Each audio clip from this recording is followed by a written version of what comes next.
अगर पंजाब असेंबली पंजाबी में कानून बनाना चाहे या उर्दू में बनाना चाहे तो उसको कोई मना कर? सर हमें ना पंजाबी आती है ना उर्दू आती है, ये भी तो एक प्रॉब्लम है ना। दिस इट मीन्स के लैंग्वेज का इशू नहीं है, चाहे वो इंग्लिश है चाहे पंजाबी है चाहे वो है, लेजिस्लेशन की क्वालिटी की कैपेसिटी का इशू है या इंटेंट का इशू है? इंटेंट का भी प्रॉब्लम है। मैं आपको अर्ज कर रहा हूँ ना कि हम अभी तक ना हम सेल्फ लिमिटिंग फैक्ट जो है ना फैक्टर वो भी हमारे अंदर है कि हमने जिस तरह पहले मैंने अर्ज किया कि हमारे 3 रोल्स हैं और हमने अभी तक जो है ना वो डेलीगेट का रोल जो है ना वो पकड़ा।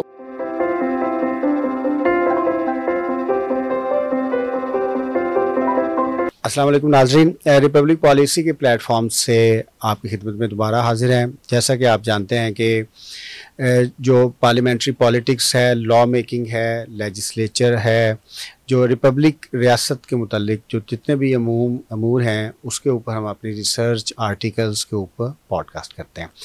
आज हमसे सबसे इम्पॉर्टेंट इदारा जो किसी भी रियासत का है, हुकूमत का है, मुकन्ना, उसके बारे में बात करेंगे और ख़ास तौर पे लेजिस्लेशन के बारे में बात करेंगे, क्योंकि गवर्नेंस का पूरा निज़ाम जो है वो लेजिस्लेशन के इर्द गिर्द घूमता है। जितनी अच्छी लेजिस्लेशन होगी उतनी ही अच्छी गवर्नेंस होगी, उतनी ही अच्छी गवर्नेंस के तीनों जो बुनियादी इदारे हैं जिसमें मुकन्ना है, इंतज़ामिया है और अदलिया है वो परफॉर्म करेंगे। आज हमारे साथ सैयद ज़ुल्फ़िकार अली शाह साहब हैं, पार्लियामेंटेरियंस हैं, MPA हैं और जो स्टैंडिंग कमेटी एग्रीकल्चर है उसके चेयरमैन है। इसके अलावा 9 दूसरी कमेटीज़ के रुकन भी हैं जिसमें सबसे इम्पॉर्टेंट कमेटी जो है वो लॉ रिफॉर्म्स की है।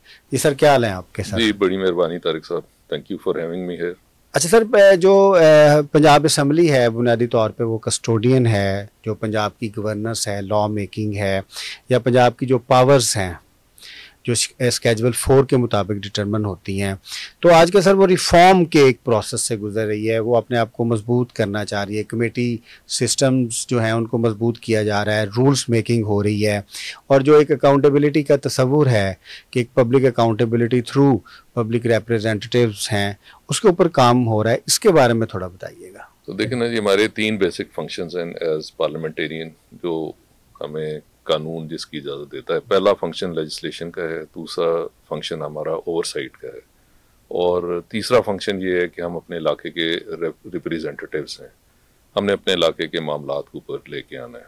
तो नॉर्मली होता ये है कि जो ये फंक्शन हमारा है डेलीगेट का, कि जो हम अपने इलाके के डेलीगेट हैं, ये आम तौर के ऊपर प्रेसिडेंस लेता है नॉर्मल जो पॉलिटिक्स है कि लोग जो हैं वो अपने इलाके के मामला, ट्रांसफ़र, पोस्टिंग, एम्प्लॉयमेंट वगैरह, मकसद ये है कि डेवलपमेंट, वो सारा फोकस जो होता है ना वो होता है हमारा डेलीगेट का, जो ट्रेडिशनल पॉलिटिक्स है। लेकिन जो मेन फंक्शन है वो हमारा लेजिस्लेशन का है और ओवरसाइट का है। और मेरा चूंकि ये पहला एक्सपीरियंस है, लेकिन मैं पूछता हूँ लोगों से कि क्या पहले भी ऐसे होता था, लेकिन उन्होंने कहा कि जी अभी जो हो रहा है ये पहले कभी नहीं हुआ। इस वक्त एक बड़ा ही सीरियस किस्म का फोकस जो है वो लेजिस्लेशन पे भी है और ओवरसाइट पे भी है। और मैं ये जो है ये 1 मैन शो इसका चल रहा है। हमारे जो स्पीकर साहब हैं उन्होंने आके जो है वो पार्लियामेंट को एम्पावर करना शुरू किया है और उनका ये मानना है कि आफ्टर 18th अमेंडमेंट जब हमें मुकम्मल तौर पे फाइनेंशियली जो है वो इंडिपेंडेंट किया गया है सूबों को, तो उसके बाद जो हमारी एडमिनिस्ट्रेशन है और उसके बाद हमारी जो बाकी लेजिस्लेशन में है और बाकी मुकम्मल तौर पे मकसद है कि वो कहते हैं कि अब हमें जो है वो मुकम्मल तौर पे अपना काम करना चाहिए कि जिस तरह फेडरेशन का काम चल रहा है और वो अपना मुकम्मल तौर पे अपने काम के ऊपर एक्सेस भी है और उनकी ग्रिप भी है, इसी तरह पंजाब को जो है वो इंडिपेंडेंटली अपना। अच्छा सर, ये इसलिए भी इम्पॉर्टेंट है क्योंकि पार्लियामेंट्री गवर्नेंस है, पार्लियामेंट्री गवर्नेंस में जो मुकन्ना है उधर से इंतज़ामिया पैदा होती है। अब इंतज़ामिया अकाउंटेबल है, जो अब ओवरसाइट की बात कर रहे थे, तो पंजाब असेंबली की अगर हम बात करते हैं ऑन द पैटर्न ऑफ जो हमारी पार्लियामेंट है उस पे, तो पंजाब असेंबली ने सर इंतज़ामिया इलेक्ट करनी है जिसमें कैबिनेट है, हमारी जो चीफ एग्जेक्टिव चीफ मिनिस्टर है वो हैं, और उसके अलावा जो ओवरसाइट है एग्जेक्टिव की करनी है, कैबिनेट की भी करनी है और ब्यूरोक्रेसी की भी करनी है। तो अमूमन ये देखा गया है कि जो हमारी प्रोविंशियल असम्बलीज़ हैं वो जो एग्जेक्टिव ओवरसाइट है उसको करने में नाकाम रही हैं या उन्होंने इसके ऊपर काम नहीं किया। तो इस तनाजुर में भी पंजाब असेंबली काम कर रही है। जी, पंजाब असेंबली जो है ना ये बड़ा रेडिकली चेंज कर रही है, बल्कि मैं तो मेरी एक दो दफ़ा डिस्कशन हुई है स्पीकर साहब से कि आप जिस स्पीड पे मूव कर रहे हैं हमें भी पहुंचने का मौका दें कि हमारी भी कैपेसिटी बिल्ड होनी चाहिए, कि हमने भी ये अनप्रेसिडेंटेड जो है सिनेरियो चल रहा है। लेकिन वो कहते हैं कि अगर मैं नहीं करूँगा तो कौन करेगा, और वो कहते हैं कि this is one of the my legacies, कि मेरी जो जो एक ड्रीम है टू एम्पावर पंजाब असेंबली, और जो हमारा लेजिस्लेटर है और हमारा जो रिप्रेजेंटेटिव है उसको एम्पावर करना, ये मेरी जो है मेरा जो है ड्रीम है, और मैं ये मेरी लेगेसी होगी इंशाल्लाह। अच्छा सर, अगर आप गवर्नेंस को देखें, गवर्नेंस के तीनों पार्ट्स देखें, गवर्नमेंट के तीन जो बुनियादी ऑर्गन्स हैं, मुकन्ना है, उसमें इंतज़ामिया है, अदलिया है, लेजिस्लेचर, एग्जेक्टिव और जुडिशरी, ये बुनियादी तौर पे तीनों लेजिस्लेशन पे डिपेंड करते हैं। अब अगर मुकर्रना लेजिस्लेट करेगी, कानून साजी करेगी, उसके मुताबिक फिर उसको इम्प्लीमेंट इंतज़ामिया करेगी, उसको इंटरप्रेट हमारी जुडिशरी चलेगी, तो पूरा जो गवर्नेंस सिस्टम है वो जिस लीगल इंस्ट्रूमेंट से ड्राइव होता है वो लेजिस्लेशन है। ये इतनी ज़्यादा इम्पॉर्टेंट है। तो सर, जो हमारे जो लेजिस्लेटर्स हैं, जो मुंतखब होकर आते हैं, चाहे वो पार्लियामेंट में जाते हैं या पार्लियामेंट के जो दूसरा पार्ट है प्रोविंशियल असम्बलीज जिसमें आते हैं, उनकी कैपेसिटी है कि वो अच्छी लेजिस्लेशन कर सकें? देखिए, ये चीज़ ये होता है कि कई दफ़ा आपको या तो आपके पास कैपेसिटी मौजूद हो, अगर कैपेसिटी नहीं मौजूद तो ऑन द जॉब लर्निंग भी जो है ना वो भी एक कॉन्सेप्ट होता है। और जो आपका लेजिस्लेटर होता है ना, ये वो बेसिकली उसके पास कोई टेक्निकल स्किल्स जो हैं वो बाय डेफिनेशन नहीं होती, लेकिन उसके पास ना एक कलेक्टिव विजडम होता है। वो लोगों में रहता है, लोगों से सुनता है, बात करता है, तो उसके अंदर ना एक इंट्रिंसिक एक विजडम है। और जब उसके सामने आप एक चीज़ लेके आएंगे कि जो बस बातें होंगी, तो उसको इतनी समझ ज़रूर होती है कि जो अब मुझे जो है ये नचाया जा रहा है या वाकई इस चीज़ के अंदर, ये उसके अंदर एक नेचुरल इंस्टिंक्ट होता है मौजूद। और हम वो देख रहे हैं कि अभी जब हमारा लेजिस्लेशन का प्रोसेस चल रहा है, हमने को तकरीबन 50 के करीब बिल पास किए, और जब हमने स्टार्ट किया था तो वो मोरलेस इसी तरह ही था कि रबर स्टैंपिंग जैसे होती है। लेकिन अब जो है, अब बातें जो होती हैं, अगर आप हमारी मीटिंग्स देखें जो आपकी इतला जो डिफरेंट कमेटीज हैं जहाँ पे वो लाइव चल रही होती हैं, तो अब जो क्वेश्चनिंग है वो बहुत डायरेक्टेड है। वो एक लर्निंग प्रोसेस जो है ना वो आपको नजर आएगा अगर आप हमारी कमेटीज की मीटिंग देखेंगे। तो हमारे अब जो क्वेश्चंस मेंबर करते हैं वो ज्यादा डायरेक्टेड और पॉइंटेड होते हैं, और फिर उनको आगे से तैयारी करके आना पड़ती है जो हमारे वहाँ पे अफसरान होते हैं कि हम उनका ऐसा जवाब दें कि जिसके ऊपर मेंबर सेटिस्फाइड। सर, अभी लेजिस्लेशन पे ही रहते हैं, क्योंकि एक तो लेजिस्लेशन की इंटेंट है कि वो किस पर्पस के लिए हो रही है, पर्सन स्पेसिफिक है, कम्युनिटी स्पेसिफिक है, या लार्जर पब्लिक इंटरेस्ट में है। अच्छा सर, वो जब बिल्स हैं जो कमेटीज़, डिफरेंट कमेटीज़ हैं, उसमें आते हैं, अगर वहाँ पे अच्छा काम हो तो बिल्स को इम्प्रूव किया जा सकता है, और अगर कैपेसिटी के इश्यूज़ भी हों तो फिर आप कंसल्टेंट्स भी रख सकते हैं, माहिरीन भी रख सकते हैं, डिपार्टमेंट की सपोर्ट भी होती है, दूसरी सपोर्ट भी ली जा सकती है। तो जो एक अगर कैपेसिटी के इश्यूज़ भी हैं तो उसको, उस गैप को फिल इन करने के लिए आप जो दूसरे रिसोर्सेज हैं जो हमारी कमेटीज़ हैं पंजाब असम्बली में, वो इस्तेमाल करती हैं उनको? देखिए जी, ये मैंने आपको बताया कि हम इस वक्त ना एक एवोल्यूशनरी प्रोसेस के अंदर जो है ना वो गुजर रहे हैं, और लेजिस्लेशन जो है इसको समझना या इसके बारे में इसकी इम्पोर्टेंस को समझना और इसकी चीज़ को, उसकी क्वालिटी को समझ, अब इस वक्त सवाल होते हैं कि जो ये आपने हमारे सामने लेजिस्लेशन आप लेके आए हैं, इसकी क्वालिटी के इश्यूज हमें नज़र आ रहे हैं। हम कहते हैं कि जी जो आप डॉक्यूमेंट लाए हैं ये अप टू मार्क नहीं है, it could have been done better, इसके अंदर बेहतर काम किया जा सकता। तो अब मैं अर्ज किया कि आहिस्ता आहिस्ता देखिए, हमारे पास जो सबसे बड़ा इशू है कि हमारी, जिस तरह मैंने पहले अर्ज की कि हमारे बाय डेफिनेशन जॉब जो डेफिनेशन है, हमारे पास लेजिस्लेशन के ऊपर हमारा एज ए नॉर्मल पॉलिटिशियंस हमारी कोई ट्रेनिंग नहीं होती, ना ही हमारी वो जॉब रिक्वायरमेंट का हिस्सा है। वो आम तौर पे ये होता है कि जहाँ पे डेमोक्रेसीज इस्टेब्लिश्ड हैं और अरसे से काम कर रही हैं, तो वहाँ पे जो पॉलिटिकल पार्टीज होती हैं वो इन बिल्ड अपने अंदर कैपेसिटीज डेवलप करती हैं, जो अपने पॉलिटिशियंस मेंबर्स को जो है वो स्ट्रेंथन करती हैं, उनकी कैपेसिटी बिल्ड करती हैं, उनको फीड कर रही होती हैं, उनको गाइड कर रही होती हैं। तो हमारे पास अभी तक जो पार्टीज हैं वो उस लेवल पे इंस्टीट्यूशनली इवॉल्व नहीं कर सकी। बल्कि सर वहाँ पे तो बहुत बड़ी लैक ऑफ कैपेसिटी। जो लेजिस्लेचर्स हैं वो भी अपने जो लेजिस्लेटर्स हैं उनकी कैपेसिटी बिल्ड करने के लिए उनके इंटरनल और एक्सटर्नल अरेंजमेंट होते हैं। अभी सर दोबारा अभी हम थोड़ी लेजिस्लेशन के ऊपर बात करेंगे। अब ज़रा लेजिस्लेशन जो है वो पब्लिक इंटरेस्ट में होनी चाहिए और उसको कॉन्स्टिट्यूशन के मुताबिक होना चाहिए, स्केड्यूल 4 के मुताबिक होना चाहिए और फिर वो फ्लेक्सिबल होनी चाहिए। एक तरह अगर हम पंजाब की ओवरऑल लेजिस्लेशन देखें तो वो पॉलिटिकल लेजिस्लेशन की बजाय ब्यूरोक्रेटिक लेजिस्लेशन ज़्यादा लगती है, क्योंकि उसमें जो इनपुट है वो डिपार्टमेंट का बहुत ज़्यादा है और हम अक्सर देखते हैं कि जो डिपार्टमेंट से आता है, अगर वो लॉ डिपार्टमेंट भी जाता है, वो भी एक ब्यूरोक्रेसी का ही एक एक्सटेंसिव टूल है। तो वो एक उसमें एक ब्यूरोक्रेटिक वे ऑफ लेजिस्लेशन है। होना तो ये चाहिए कि हमारा एक पॉलिटिकल लेजिस्लेशन हो जिसमें लगे कि इसमें जो पॉलिटिकल एक माइंड है वो ज़्यादा अप्लाई हुआ है, क्योंकि पूरी दुनिया में डेमोक्रेसीज में जो पॉलिटिकल माइंड है वो पब्लिक इंटरेस्ट को ज़्यादा अच्छा गार्ड करता है। देखिए जी, आप ने बिल्कुल दुरुस्त फरमाया है। हमारे पास जो इसका लेजिस्लेशन है वो तकरीबन आई वुड से 100% जो है ना वो डिराइव्ड है बाय द ब्यूरोक्रेसी। डिपार्टमेंट्स जो हैं वो बिल बनाते हैं और वो फिर हमारे पास ऊपर चला जाता है, हमारी जो कैबिनेट होती है उनके पास जाता है, तो वहाँ से फिर वो आगे चला देते हैं। मकसद सिर्फ ये है कि अभी मैंने अर्ज़ किया कि हमारे पास अभी वो कैपेसिटी नहीं है। अभी हमारा सिर्फ एक प्राइवेट बिल जो है वो अप्रूव हुआ है कि वो कमेटी में गया है, वो पंचायत के ऊपर था कि पंचायत का क़याम, उसके ऊपर एक बिल है। नहीं तो पहले तो अगर कोई प्राइवेट बिल लेके आता था तो उसी वक्त ही वो उड़ा दिया जाता था।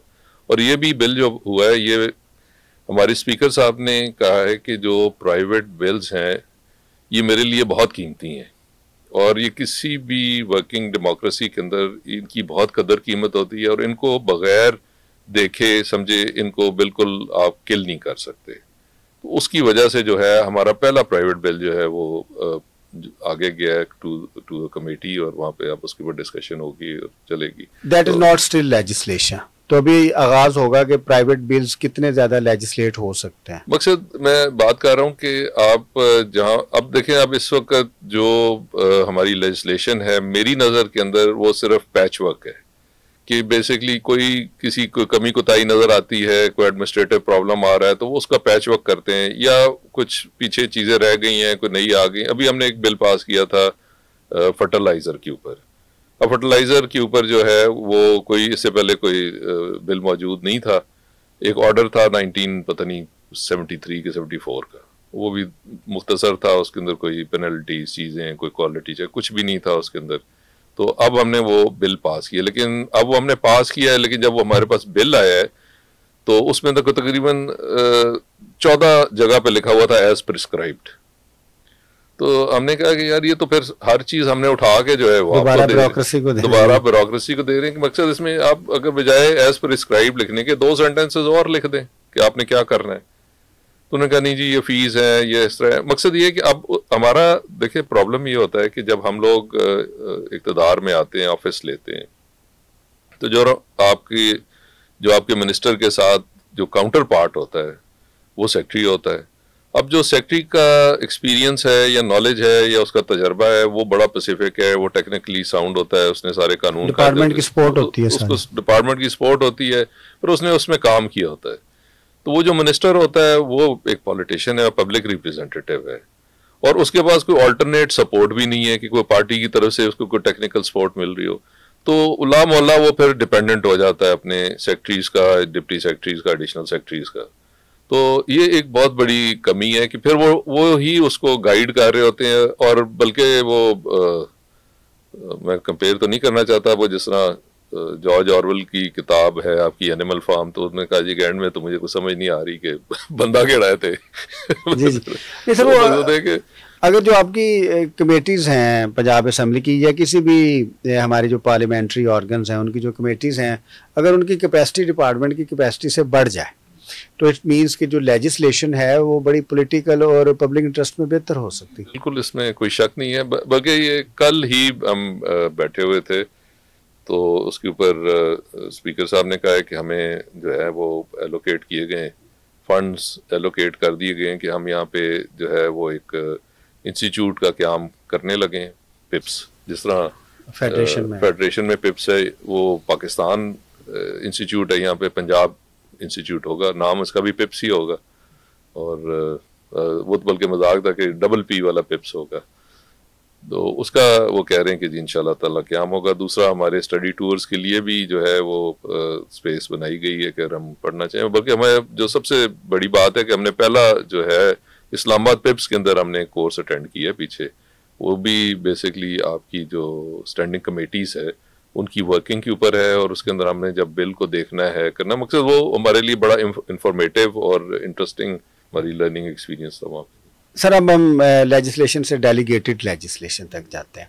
जैसे अभी सर आपने कहा एज प्रेस्क्राइब्ड, सर जो प्रोविंशियल असम्बलीज़ में ख़ास तौर पे जब लॉ मेकिंग होती है तो एग्जेक्टिव की कोशिश यही होती है कि उनसे बिल पास करवा लिया जाए, लेकिन पावर्स जो हैं वो अपने पास रखी जाएं ताकि जब फिर डेलीगेटेड लेजिस्लेशन होती है उसमें आसानी रहे। सर थोड़ा सा अगर पंजाब असम्बली इसके ऊपर काम करे या कोई भी हमारी प्रोविंशियल असम्बली काम करे या इवन हमारा सेनेट या नेशनल असम्बली भी काम करे, तो जो सर हमारी पॉलिसीज़ हैं आप समझते हैं कितने हद तक वो सब्सटेंटिव लॉ से डिराइव होती है? तो देखिए ना, हमारे पास जो पॉलिसी मेकिंग है ना, ये वो हमारे प्रेरोगेटिव होता है गवर्नमेंट का, चीफ मिनिस्टर एंड कैबिनेट, ये डिस्क्रिप्शन है। तो पॉलिसी जो है वो उन्होंने देनी होती है। अब होता ये कि जब पॉलिटिकल पार्टीज जो हैं वो अपने मैनिफेस्टोज देती हैं, तो उस वक्त जो है वो जो बनाने वाले होते हैं मेरे ख्याल में और होते हैं, और जो पार्टी होती है वो बस खाता पूरी हो रही होती है।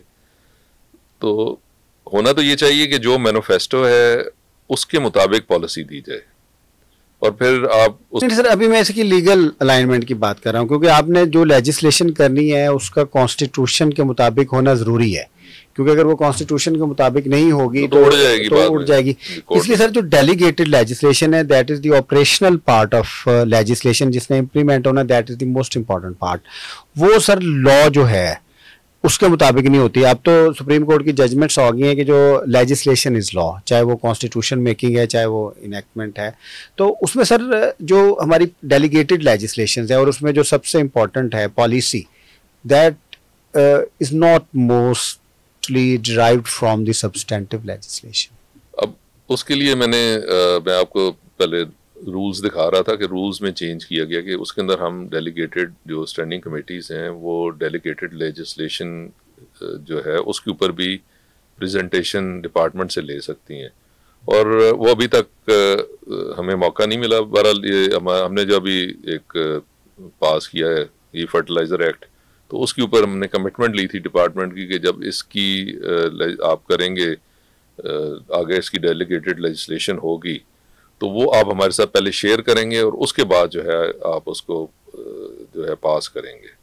तो ये हमारी उनके साथ कमिटमेंट है। तो उसमें भी हम यही देखना चाहते हैं कि जो हमने पास किया है क्या वो जो उसके बायलॉज हैं वो उसको उसके मुताबिक हैं या उसको एक्सीड करते हैं या उससे कम है। ये अब हम इंशाल्लाह ताला देखेंगे, ये उनका प्रॉमिस है। अब हाँ सर, जब हम बात करते हैं पार्लियामेंट्री ओवरसाइट की तो वो शुरू तो डेलीगेटेड लेजिस्लेशन से होनी चाहिए ना। अब जितनी भी आपकी कमेटीज़ हैं, जैसे आप एग्रीकल्चर में हैं, तो अगर एग्रीकल्चर में पिछले एक साल में जितनी डेलीगेटेड लेजिस्लेशन हुई है तो उसको बड़े अच्छे तरीके से कमेटी आपकी स्क्रूटनाइज कर सकती है कि ये लॉ के मुताबिक हुई है कि लॉ के मुताबिक नहीं हुई है, क्योंकि लॉ इंटरेस्ट जो है या उसकी जो डायरेक्शन है वो और है, और जो पॉलिसी है उसका इंटरेस्ट और उसकी डायरेक्शन 180 डिग्रीज पे भी एट टाइम्स हो सकती है।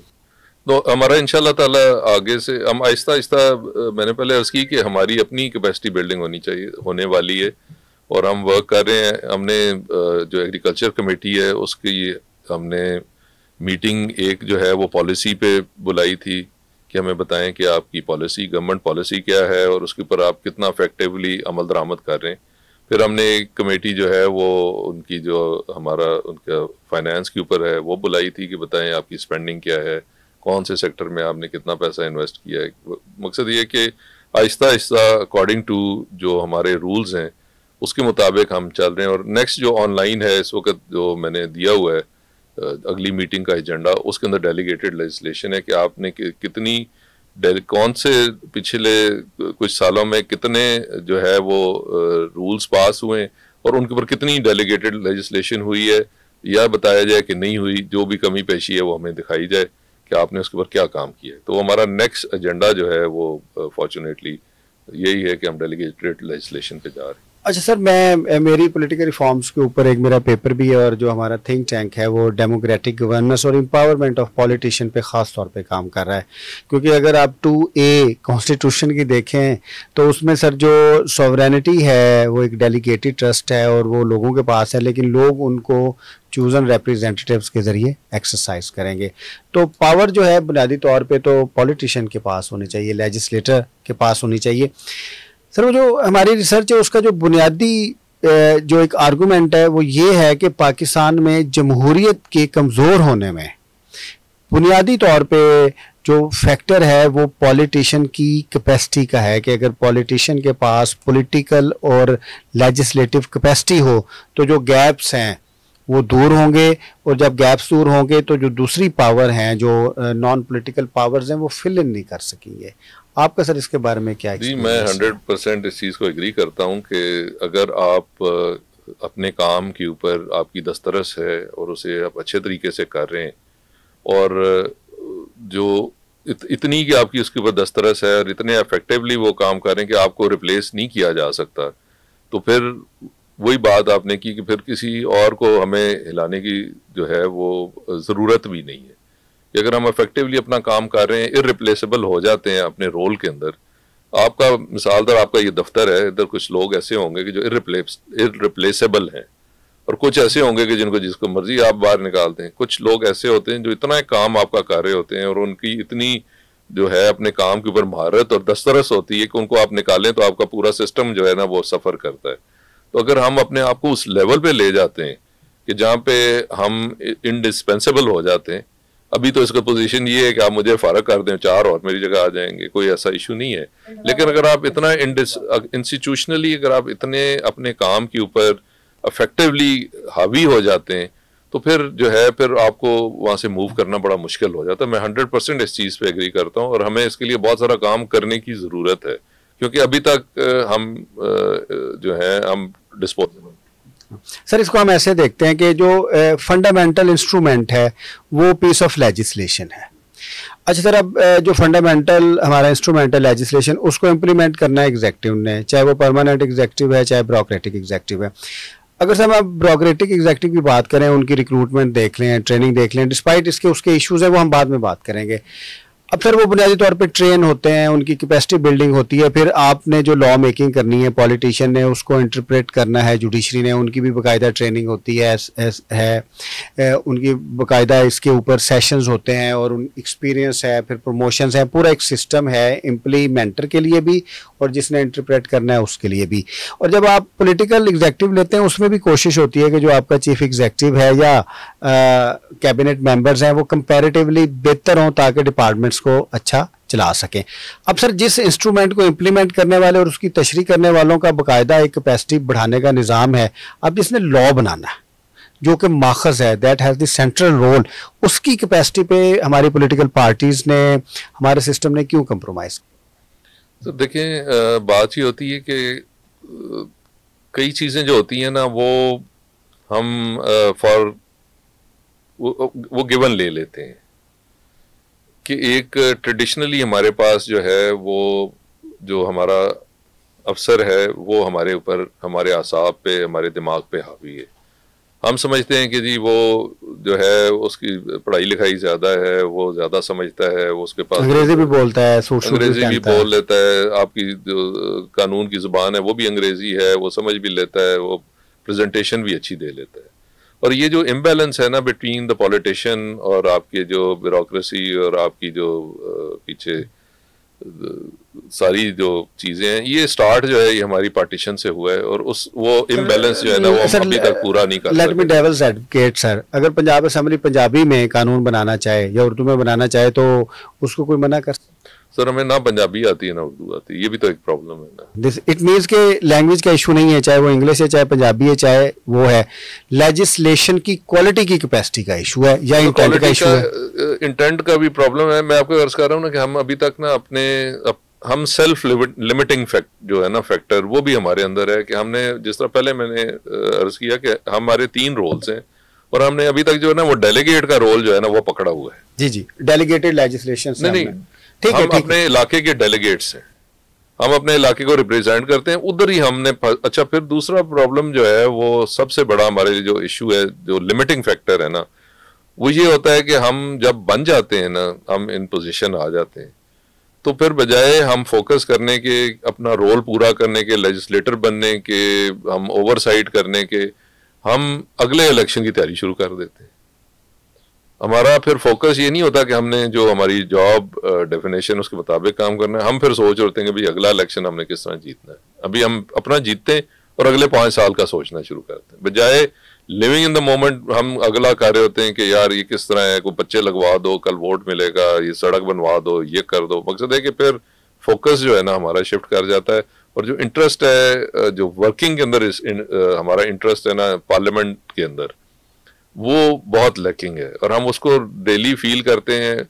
स्पीकर साहब भी बार बार समझाने की कोशिश करते हैं कि भाई आप इलेक्शन लड़ के आए हैं, आप लड़ झगड़ के आए हैं, आपने पैसा खर्चा है, आपने टाइम बर्बाद किया है, अभी भी टाइम बर्बाद कर रहे हैं, और वो भी इधर आने के लिए, लेकिन इधर आप आते नहीं।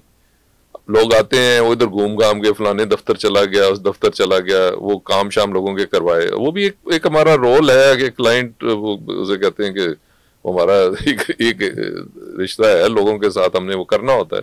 लेकिन हमारा एक बहुत बड़ा रोल जो है वो लेजिस्लेशन और ओवरसाइट है, और वो अगर आप उसके अंदर टाइम दें तो अनलिमिटेड है, जितना मर्जी टाइम आप लगा लें। सर जो जो आप बात कर रहे हैं वो आप तो फिर इलेक्टेबिलिटी क्राइसिस की बात कर रहे हैं कि जो हमारा लेजिस्लेटर है जिसने मुकन्ना का मेंबर बनना है, उसकी इलेक्टेबिलिटी के इश्यूज़ हैं, और ये जेन्युइन है। क्योंकि जब आप अपने हलकों में जाएंगे, क्योंकि पाकिस्तान में इलेक्टेबिलिटी, पॉलिटिकल इलेक्टेबिलिटी जो है सर आपकी, वो थ्रू पार्टी भी और आपका एक पर्सनल भी उसकी एक कंट्रीब्यूशन होती है। उसमें तो सर जो लोकल गवर्नमेंट के मेयर्स के काम हैं या लोकल गवर्नमेंट के नुमाइंदों के काम हैं, उसकी बुनियाद पे हमारे लेजिस्लेटर्स की इलेक्टेबिलिटी है। अब आपसे भी पूछा जाएगा आपने कितनी नालियाँ बनवाई हैं, कितने स्कूल अपग्रेड करवाए हैं, कितनी जॉब्स करवाई हैं, तो आपके हलके में कभी किसी ने आपसे ये पूछा कि आप तो लेजिस्लेटर हैं, आपने कोई लेजिस्लेशन भी की है? नहीं, देखिए अब मैं आपको इंटरेस्टिंग फैक्ट बताता हूँ कि जब मैंने इलेक्शन लड़ा उसके अंदर, और मैं एग्जैजरेट नहीं कर रहा, अक्रॉस द बोर्ड एक ही डिमांड थी, वो ये थी कि जी ਜਦੋਂ ਅਸੀਂ ਤੁਹਾਡੇ ਕੋਲ ਆਵਾਂਗੇ ਤੁਸੀਂ ਸਾਡੀ पहचान करनी है।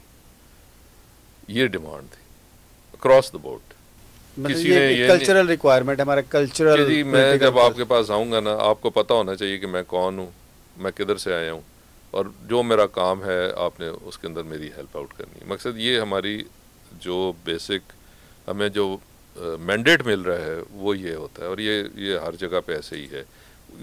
बहुत ही रेयर होता है कि कोई आके बात करे कि जी आपने ज़राअत के लिए कोई काम करना है, ये बिजली का बिल ज़्यादा हो गया। सर अगर ये भी हमारी पॉलिटिकल पार्टीज़ का इशू है ना, अगर हमारा फंक्शनल लोकल गवर्नमेंट सिस्टम होता, और ये जो गैप है, ये जो लोकल गवर्नमेंट के नुमाइंदे हैं, क्योंकि आप तहसील नाज़म भी रहे हैं, वो फिल कर रहे होते, तो फिर तो बहुत स्पेस होनी थी ना लेजिस्लेटर्स के लिए कि उनके ऊपर ना इतना प्रेशर होना था। पॉलिटिकल पार्टीज़ के लिए भी ज़्यादा बेहतर होता कि वो जो एक्सपर्ट्स हैं उनको टिकट्स देती और वो मुंतखब होकर आ जाते। ये तो सर जब आपका एक टियर ऑफ गवर्नमेंट है ही नहीं, तो वो तो गैप तो फिर आपके ज़रिए पूरा किया जा रहा है सर। सर देखिए ना, ये हमारे पास अनफॉर्चुनेटली जो पॉलिटिक्स है ना वो चली गई है डेवलपमेंट की तरफ, जहाँ पे आपके पास रिसोर्सेज, पब्लिक रिसोर्सेज शॉर्ट हों, वहाँ पे फिर आपने जो है वो बांटना होता है। और हमारे पास जो सियासत यही है कि जिन्होंने आपको वोट दिया है उसकी नाली भी बन जाएगी, सोलिंग भी बन जाएगी, उसकी सड़क भी बन जाएगी, हो सकता है उसका बच्चा भी जो है उसको किसी की कहीं नौकरी मिल जाए। तो हमारी जो पॉलिटिक्स है ना वो इसी तरह हो गई है कि हम समझते हैं कि हमने अगले अगर वोट लेने हैं तो हमने कोई सड़क बनवानी है, ये नाली बनवानी है, ये नौकरी देनी है, ये ट्रांसफ़र करवानी है, फिर हमें वोट मिलेगा। तो जहाँ पे आप लिमिटेड रिसोर्सेज के साथ चल रहे होते हैं, वहाँ पे फिर जो है जो चीज़ कीमती होती है वो यही होती है कि किसको रिसोर्स मिल जाएगा, और वो आपको अगर वो बना देंगे, वोट दे देंगे, तो आप होपफुली उनके लिए कोई बेहतरी कर। सर ये तो आर्गूमेंट ये है ना कि ये पब्लिक पॉलिटिकल डिमांड है, उसके मुताबिक जो है वो हमारे लेजिस्लेटर्स की वजह से हम लोकल गवर्नमेंट्स को नहीं आगे आने दे रहे नहीं। हम समझते हैं कि अगर लोकल गवर्नमेंट्स आ जाएंगी तो हमारे साथ रिसोर्सेज शेयर करेंगी, वो हमारे साथ जो है वो लोगों को जो है वो जिस तरह हम अब्लाइज करते हैं वो कर देंगे तो फिर हमें लोग जो है वो हमारे काबू नहीं। अच्छा, फिर ये बुनियादी तौर पे वीकनेस तो लेजिस्लेटर्स की है ना। अगर वो लोगों के अंदर सियासी आगाही दें और लोगों को बताएं कि ये सर्टन फंक्शंस जो हैं लेजिस्लेटर्स के होंगे, सर्टन जो फंक्शंस हैं ये लोकल गवर्नमेंट के नुमाइंदों के होंगे, और गवर्नेंस ऐसे काम करेगी तो फिर लोग आ सकते हैं। लोगों को तो नहीं हम कह सकते ना कि उनकी डिमांड के मुताबिक हमने अपना पॉलिटिकल सिस्टम डिज़ाइन किया हुआ है। राधा जो एक प्रिंसिपल है हमारा पॉलिटिकल सिस्टम, तो उसके ऊपर डिज़ाइन होना चाहिए। मसला ये है कि यहाँ पे ना अभी तक वो आगाही बंदों के अंदर मौजूद नहीं है कि वो कहें कि जी आपके फंक्शन आपने काम फंक्शन के मुताबिक करना है। वो जो आपसे डिमांड है वो डिमांड ये है कि मेरी आप क्या मदद कर सकते हैं, यानी कि एक वो मैं है कि मेरे साथ क्या होगा। जो उससे बड़ी सोच है वो हमारे लिए सोचनी बड़ी मुश्किल है। अभी मैं बताता हूँ कि एक वो कोई बंदा जो है उसको पुलिस पकड़ के ले गई थी, तो मेरे पास लोग आए कि जी वो बंदा बेकसूर है तो बात करें। तो वो मैंने बात की पुलिस वालों से, उन्होंने कहा जी हम चेक कर रहे हैं। मैंने कहा ठीक है आप कर लें चेक, जो उनके से सफाई चाहिए ये देंगे। तो वो बंदे फिर मेरे पास आ गए कि नहीं जी वो कोई और लोग भी उसके लिए कर रहे हैं, अगर वो हमारे ज़रिए से नहीं छूटता तो फिर उसको अंदर ही रहने दें। तो मैंने कहा यार ये तो तुम बड़ी ज़ाती वाली बात कर रहे हो कि हम तो बंदा छुड़वाना चाह रहे हैं, वो अंदर पड़ा हुआ तकलीफ है। मैंने कहा नहीं जी अगर हमारे ज़रिए से नहीं आएगा तो अंदर ही रहने दें। सर, अगर हम अपनी डिबेट को अब अगर कंक्लूजन की तरफ लेके जाएं तो सर, डेमोक्रेसी में जो पॉलिटिकल पार्टी है वो फंडामेंटल ऑर्गेनाइजेशन है। अब उसकी कैपेसिटी जो है, अब तो हमें इंडिविजुअल बात कर रहे थे ना, ये लेजिस्लेटर्स को ऐसे होना चाहिए ऐसे होना चाहिए, अब हम रिस्पॉन्सिबिलिटी देखते हैं पॉलिटिकल पार्टीज़ की। अब सर जो पॉलिटिकल पार्टी की डेफिनेशन है उसके स्ट्रक्चर के फंडामेंटल्स हैं को अगर आप एक पॉलिटिकल पार्टी की इवन डेफिनेशन पे लेके आएँ तो वो इतनी हेल्दी पॉलिटिकल पार्टी नहीं है। वो भी सेंट्रलाइज लीडरशिप है, उसको भी आप डेमोक्रेटिक किंगशिप कह सकते हैं सर।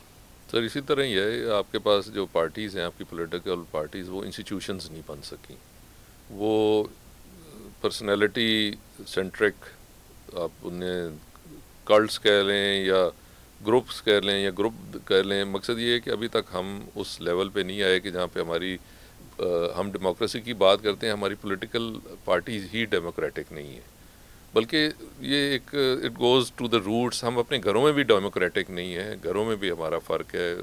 बेटे के लिए और हमारी कदर है, बेटी के लिए और कदर है।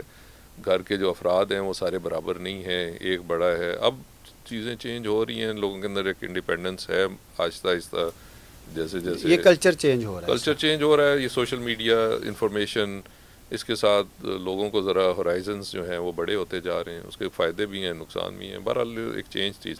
सर इस पर एक और बड़ा अहम टॉपिक है जिसके ऊपर पाकिस्तान में इतनी डिस्कशन नहीं हुई, वो पॉलिटिकल पार्टी और उसका जो लेजिस्लेटर है या जो उसका प्रोस्पेक्टिव कैंडिडेट है उसके दरमियान रिलेशनशिप क्या है सर।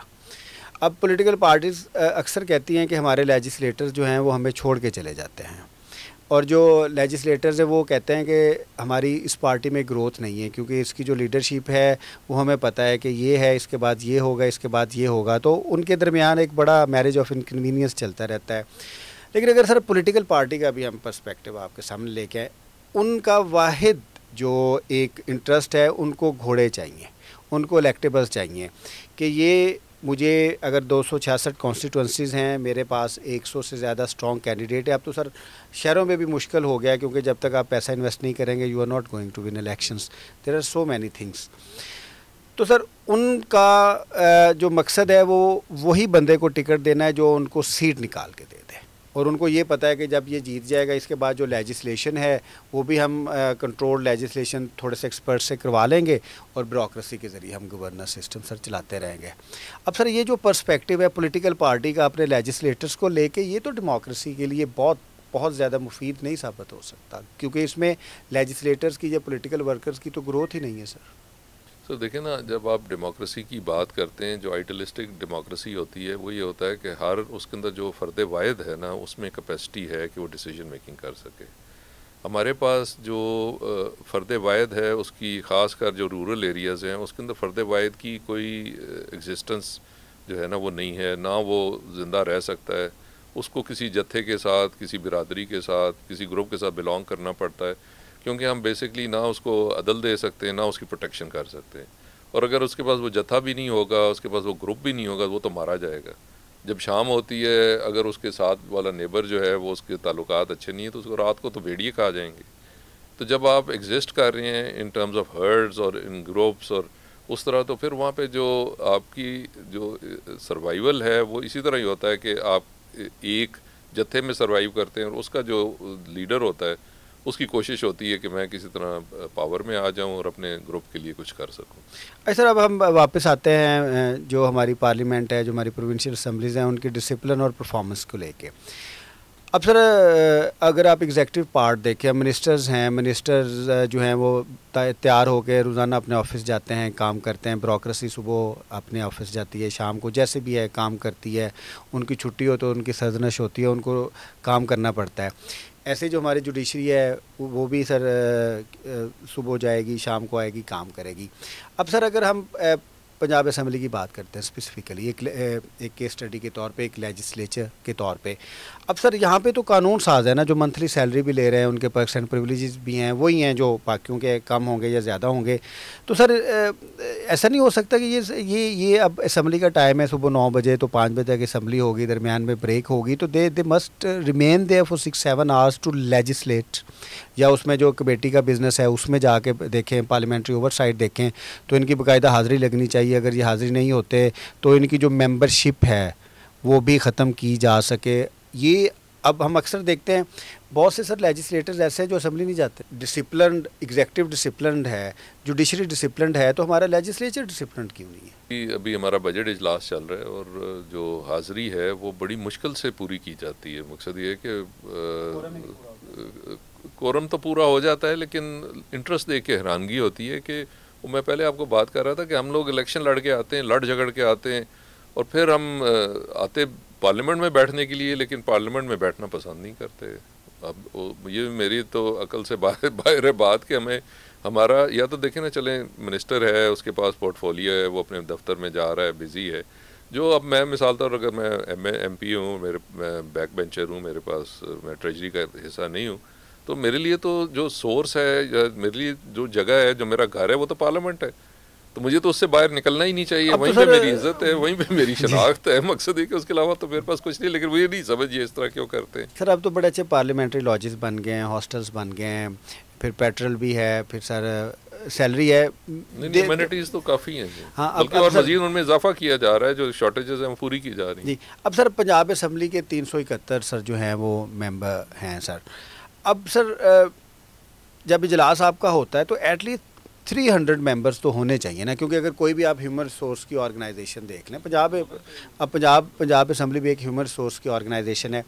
अब कोई भी पब्लिक देख लें ऑर्गेनाइजेशन, चाहे वो जुडिशल ऑर्गेनाइजेशन है, चाहे वो एग्जेक्टिव की organisation, I am not talking about the private organisations, अगर उनका 371 का स्टाफ है, अगर वो सैलरी ले रहा है, तो उसमें हर सूरत 300 बंदा आएगा। नहीं आना चाहिए इसमें तो पंजाब असम्बली की अगर हम बात करें सर, अगर 371 मेंबर्स हैं तो 20 होंगे, 25 होंगे, 30 होंगे। तो अगर ये सीरियसनेस है हमारे लेजिस्लेचर की, तो फिर गैप्स तो एग्जेक्टिव और जुडिशरी जो है वो फिल इन करेगी सर। मैंने तो आज ऐसे ही मजाकन जो है वो मैं बात करने लगा था, फिर वो पॉइंट ऑफ ऑर्डर पे, लेकिन फिर वो कोई बीच में कोई सीरियस मसला आ गया, फिर मैं नहीं मुनासिब समझा। मैं तो ये कहने लगा था कि हमारे पास कोई जो है काउंसलर्स होने चाहिए जो हमें मोटिवेशन दिया करें, हमें समझाया करें। मैं कहा 2-3 असम्बलीज़ का मुझे पता है दुनिया के अंदर जहाँ पे वो काउंसलर्स प्रोवाइड करते हैं, जो मेंबर जो भी उनके होते हैं उनके साथ वो बैठते हैं, बात करते हैं, वो उनका जो स्ट्रेस है उसके ऊपर गुफ्तगू करते हैं। तो मैंने तो बात कर दी थी, पर मैंने फिर मुनासिब नहीं समझा कि चुगल की बात बन जाएगी कि, लेकिन मोटिवेशन की ज़रूरत है मेंबर्स को। मोअज़्ज़ज़ मेंबर हैं, बार बार बन के आए हुए हैं। एक हमारे पास मेंबर हैं वो 8 दफ़ा बन के आए हैं। तो होना चाहिए, थोड़ी सी ज़ील होनी चाहिए, कोई आपका ये अगर ज़ील नहीं है तो फिर as a citizen of Pakistan तो आई वुड लाइक के ज़ील है या नहीं है, लेकिन जो डिसिप्लिन की ज़ील है वो तो जो हमारे स्पीकर साहब हैं या जो भी हमारा एक जुडिशल हमारा जो लेजिस्लेटिव ओवरसाइट है उनकी तरफ से इम्प्लीमेंट होना चाहिए। तो देखें ना, अब उसमें जो गैप होता है वो ये होता है कि जो आपकी गवर्नमेंट है, जो आपकी लीडरशिप है, अगर वो अपना इंटरेक्शन रखे और एक अपना कनेक्शन रखे तो फिर तो लोग इंटरेस्ट ज़ाहिर करते हैं। कई दफ़ा ये होता है कि वो अपने मामलात के अंदर अपनी चीज़ों में इतने बिज़ी होते हैं कि वो जो मेंबर्स हैं उनके साथ ज़्यादा इंटरेक्ट नहीं कर सकते। उनके भी मसाइल हैं, वो भी कांस्टेंट प्रेशर में होते हैं। लेकिन जब तक आपकी लीडरशिप जो है वो आपको लिफ्ट नहीं देती और आपको इम्पोर्टेंस नहीं देती, तो फिर वो जब तक आपका शेपर्ड जो है वो तवज्जो नहीं आपकी तरफ कर रहा था, तो फिर जो वो भेड़ बकरियां होती हैं वो इधर उधर ही। हाँ, आप बिल्कुल सर, ऐसे ही है कि जो पॉलिटिकल पार्टीज़ हैं उनको ओवरसाइट भी रखनी चाहिए कि उनके जो लेजिस्लेटर्स हैं उनकी परफॉर्मेंस कैसी है। अब सर थोड़ा प्रोग्राम के आखिरी हिस्से की तरफ बढ़ते हैं और इसको कंक्लूड करते हैं। सर जब पार्लियामेंट्री ओवरसाइट की बात करते हैं, हमने लेजिस्लेशन की बात बहुत ज़्यादा कर ली। सर जब आप पॉइंट ऑफ ऑर्डर्स पे कुछ क्वेश्चंस करते हैं, कुछ इश्यूज रेज करते हैं, कैबिनेट के मेंबर्स को या उनके रिप्रेजेंटेटिव्स को अकाउंटेबल करते हैं, उससे सर क्या बेहतरी आती है डिपार्टमेंट्स में? सर देखें, बात ये होती है कि बेहतरी जब भी आप पूछेंगे, जब भी आप रुका लिखेंगे, तो उसका असर ज़रूर होएगा, उसका जवाब ज़रूर आएगा। वो जवाब ठीक है गलत है वो एक अलग बात है, लेकिन एक प्रोसेस ज़रूर होगा। कोई ना कोई कहीं ना कहीं जो है ना वो उसको थोड़ा सा टाइटन होना पड़ेगा कि भाई ये सवाल हो गया है, अब इसका जवाब देना है। तो अगर बार बार सवाल पूछे जाएंगे और अगर वो जवाब से आप मुतमिन नहीं हैं, आप फिर उस जवाब के ऊपर आप सवाल करेंगे, तो एक प्रोसेस के तहत इवेंचुअली चीज़ों को ना कहीं जाके तो रिजॉल्व होना होता है। सर जब हम पार्लियामेंट्री गवर्नेंस की बात करते हैं तो बुनियादी तौर पे ये कैबिनेट गवर्नेंस है। अब एग्जीक्यूटिव पार्ट में cabinet is the most powerful.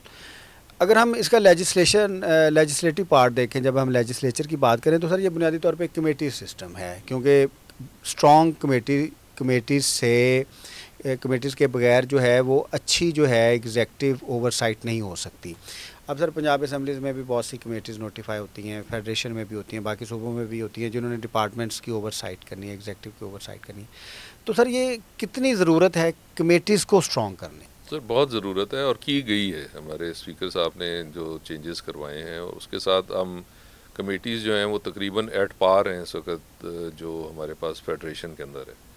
तो काम बहुत सारा हो रहा है। अब सिर्फ ये है कि अभी तक हमारी, फिर वो मैंने बात की थी कि कैपेसिटी बिल्डिंग इश्यूज़ हैं कि हमें अभी तक ना स्टाफ हमारे पास अवेलेबल है, ना हमारे पास स्पेस अवेलेबल है, लेकिन उस पर काम किया जा रहा है और रैपिडली काम किया जा रहा है। और वो एक पूरा जो है करीब है कि हमें हर चीज़ जो है मुहैया कर दी जाएगी। और उन चीज़ों के ना होते हुए भी जो है एक रैपिड प्रोसेस चल रहा है कमेटीज़ का।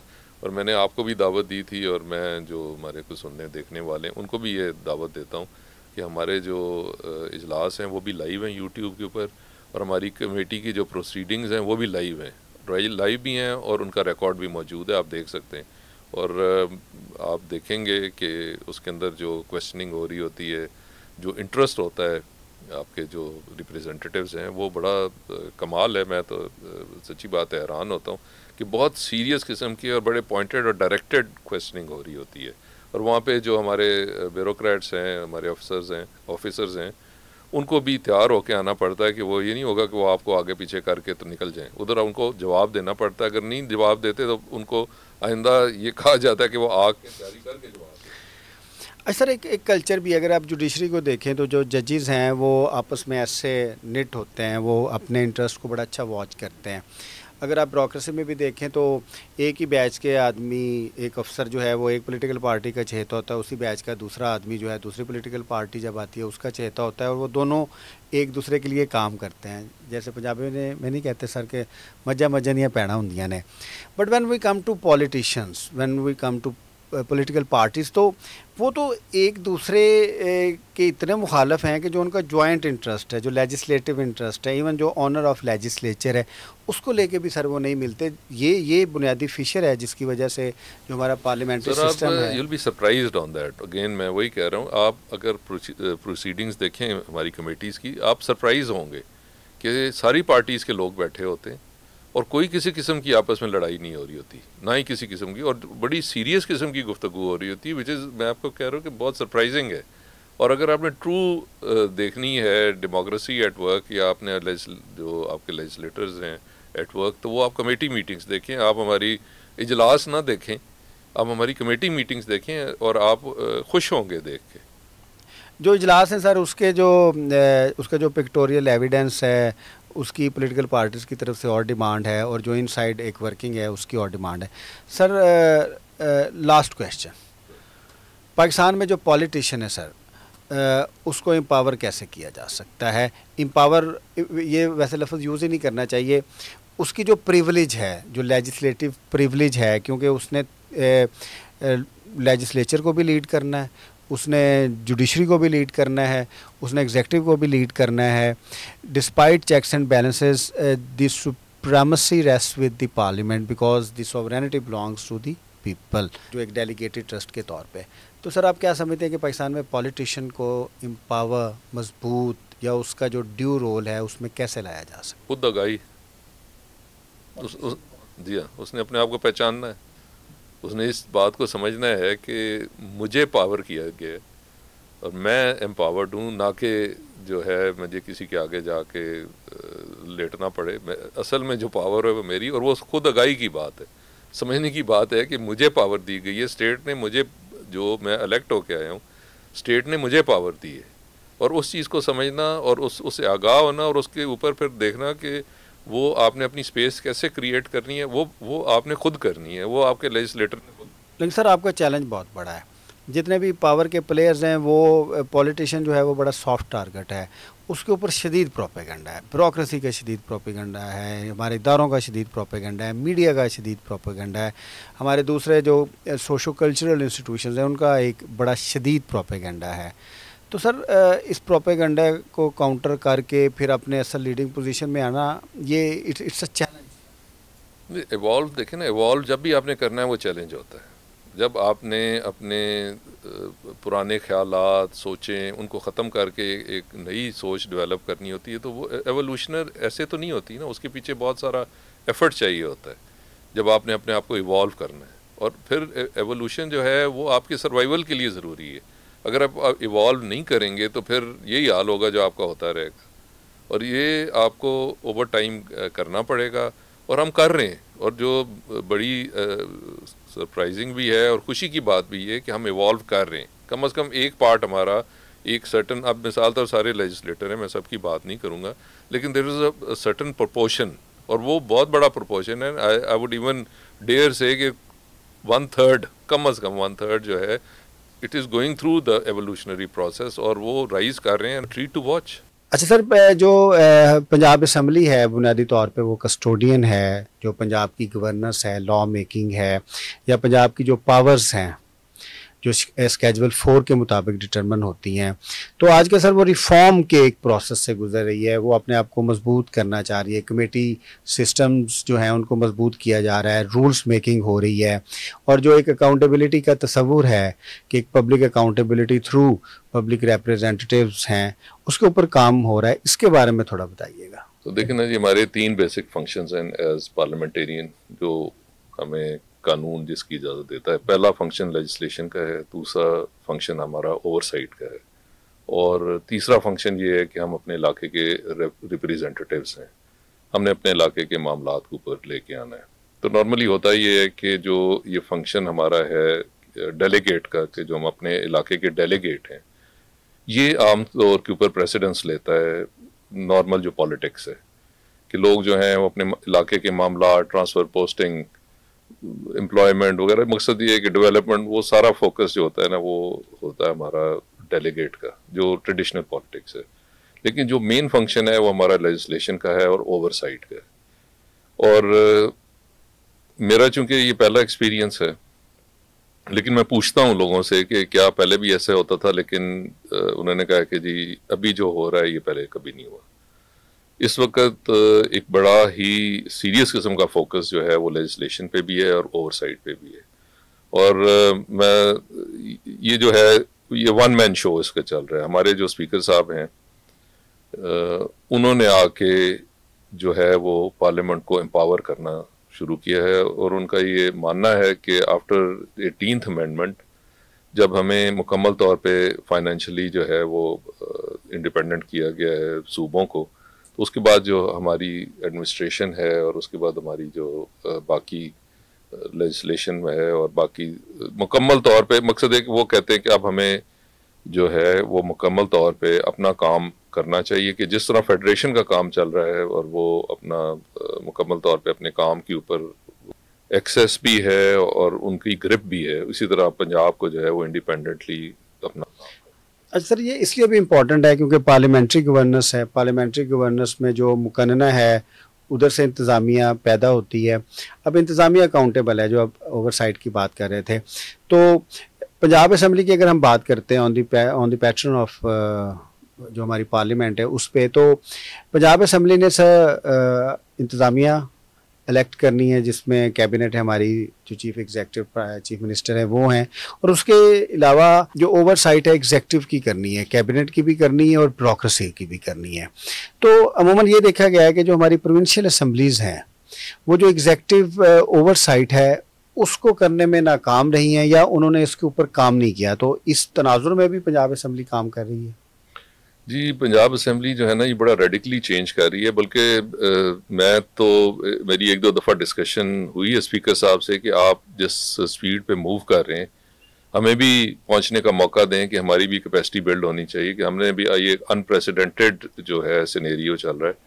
लेकिन वो कहते हैं कि अगर मैं नहीं करूँगा तो कौन करेगा, और वो कहते हैं कि this is one of the my legacies, कि मेरी जो एक ड्रीम है टू एम्पावर पंजाब असम्बली, और जो हमारा लेजिस्लेटर है और हमारा जो रिप्रेजेंटेटिव है उसको एम्पावर करना, ये मेरी मेरा जो है ड्रीम है, और ये मेरी लेगेसी होगी इंशाल्लाह।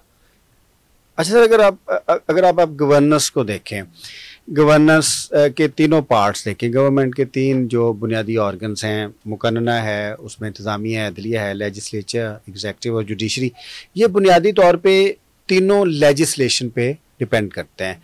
अब अगर मुकन्ना लेजिस्लेट करेगी, कानून साजी करेगी, उसके मुताबिक फिर उसको इम्प्लीमेंट इंतज़ामिया करेगी, उसको इंटरप्रेट हमारी जुडिशरी चलेगी, तो पूरा जो गवर्नेंस सिस्टम है वो जिस लीगल इंस्ट्रूमेंट से ड्राइव होता है वो लेजिस्लेशन है। ये इतनी ज़्यादा इम्पॉर्टेंट है। तो सर, जो हमारे जो लेजिस्लेटर्स हैं जो मुंतखब होकर आते हैं, चाहे वो पार्लियामेंट में जाते हैं या पार्लियामेंट के जो दूसरा पार्ट है प्रोविंशियल असम्बलीज जिसमें आते हैं, उनकी कैपेसिटी है कि वो अच्छी लेजिस्लेशन कर सकें? देखिए, ये चीज़ ये होता है कि कई दफ़ा आपको या तो आपके पास कैपेसिटी मौजूद हो, अगर कैपेसिटी नहीं मौजूद तो ऑन द जॉब लर्निंग भी जो है ना वो भी एक कॉन्सेप्ट होता है। और जो आपका लेजिस्लेटर होता है ना, ये वो बेसिकली उसके पास कोई टेक्निकल स्किल्स जो हैं वो बाय डेफिनेशन नहीं होती, लेकिन उसके पास ना एक कलेक्टिव विजडम होता है। वो लोगों में रहता है, लोगों से सुनता है, बात करता है, तो उसके अंदर ना एक इंट्रिंसिक एक विजडम है। और जब उसके सामने आप एक चीज़ लेके आएंगे कि जो बस बातें होंगी, तो उसको इतनी समझ ज़रूर होती है कि जो अब मुझे जो है ये नचाया जा रहा है या वाकई इस चीज़ के अंदर ये उसके अंदर एक नेचुरल इंस्टिंक्ट होता है मौजूद। और हम वो देख रहे हैं कि अभी जब हमारा लेजिस्लेशन का प्रोसेस चल रहा है, हमने को तकरीबन 50 के करीब बिल पास किए, और जब हमने स्टार्ट किया था तो वो मोरलेस इसी तरह ही था कि रबर स्टैंपिंग जैसे होती है। लेकिन अब जो है, अब बातें जो होती हैं, अगर आप हमारी मीटिंग्स देखें जो आपकी इतला जो डिफरेंट कमेटीज हैं जहाँ पे वो लाइव चल रही होती हैं, तो अब जो क्वेश्चनिंग है वो बहुत डायरेक्टेड है। वो एक लर्निंग प्रोसेस जो है ना वो आपको नजर आएगा। अगर आप हमारी कमेटीज की मीटिंग देखेंगे तो हमारे अब जो क्वेश्चंस मेंबर करते हैं वो ज्यादा डायरेक्टेड और पॉइंटेड होते हैं, और फिर उनको आगे से तैयारी करके आना पड़ती है जो हमारे वहाँ पे अफसरान होते हैं कि हम उनका ऐसा जवाब दें कि जिसके ऊपर मेंबर सेटिस्फाइड। सर, अभी लेजिस्लेशन पे ही रहते हैं, क्योंकि एक तो लेजिस्लेशन की इंटेंट है कि वो किस पर्पस के लिए हो रही है, पर्सन स्पेसिफिक है, कम्युनिटी स्पेसिफिक है या लार्जर पब्लिक इंटरेस्ट में है। अच्छा सर, वो जब बिल्स हैं जो कमेटीज़, डिफरेंट कमेटीज़ हैं, उसमें आते हैं, अगर वहाँ पे अच्छा काम हो तो बिल्स को इम्प्रूव किया जा सकता है, और अगर कैपेसिटी के इश्यूज भी हों तो फिर आप कंसल्टेंट्स भी रख सकते हैं, माहिरीन भी रख सकते हैं, डिपार्टमेंट की सपोर्ट भी होती है, दूसरी सपोर्ट भी ली जा सकती है। तो जो एक अगर कैपेसिटी के इश्यूज भी हैं तो उसको, उस गैप को फिल इन करने के लिए आप जो दूसरे रिसोर्सेज हैं जो हमारी कमेटीज़ हैं पंजाब असम्बली में, वो इस्तेमाल करती हैं उनको?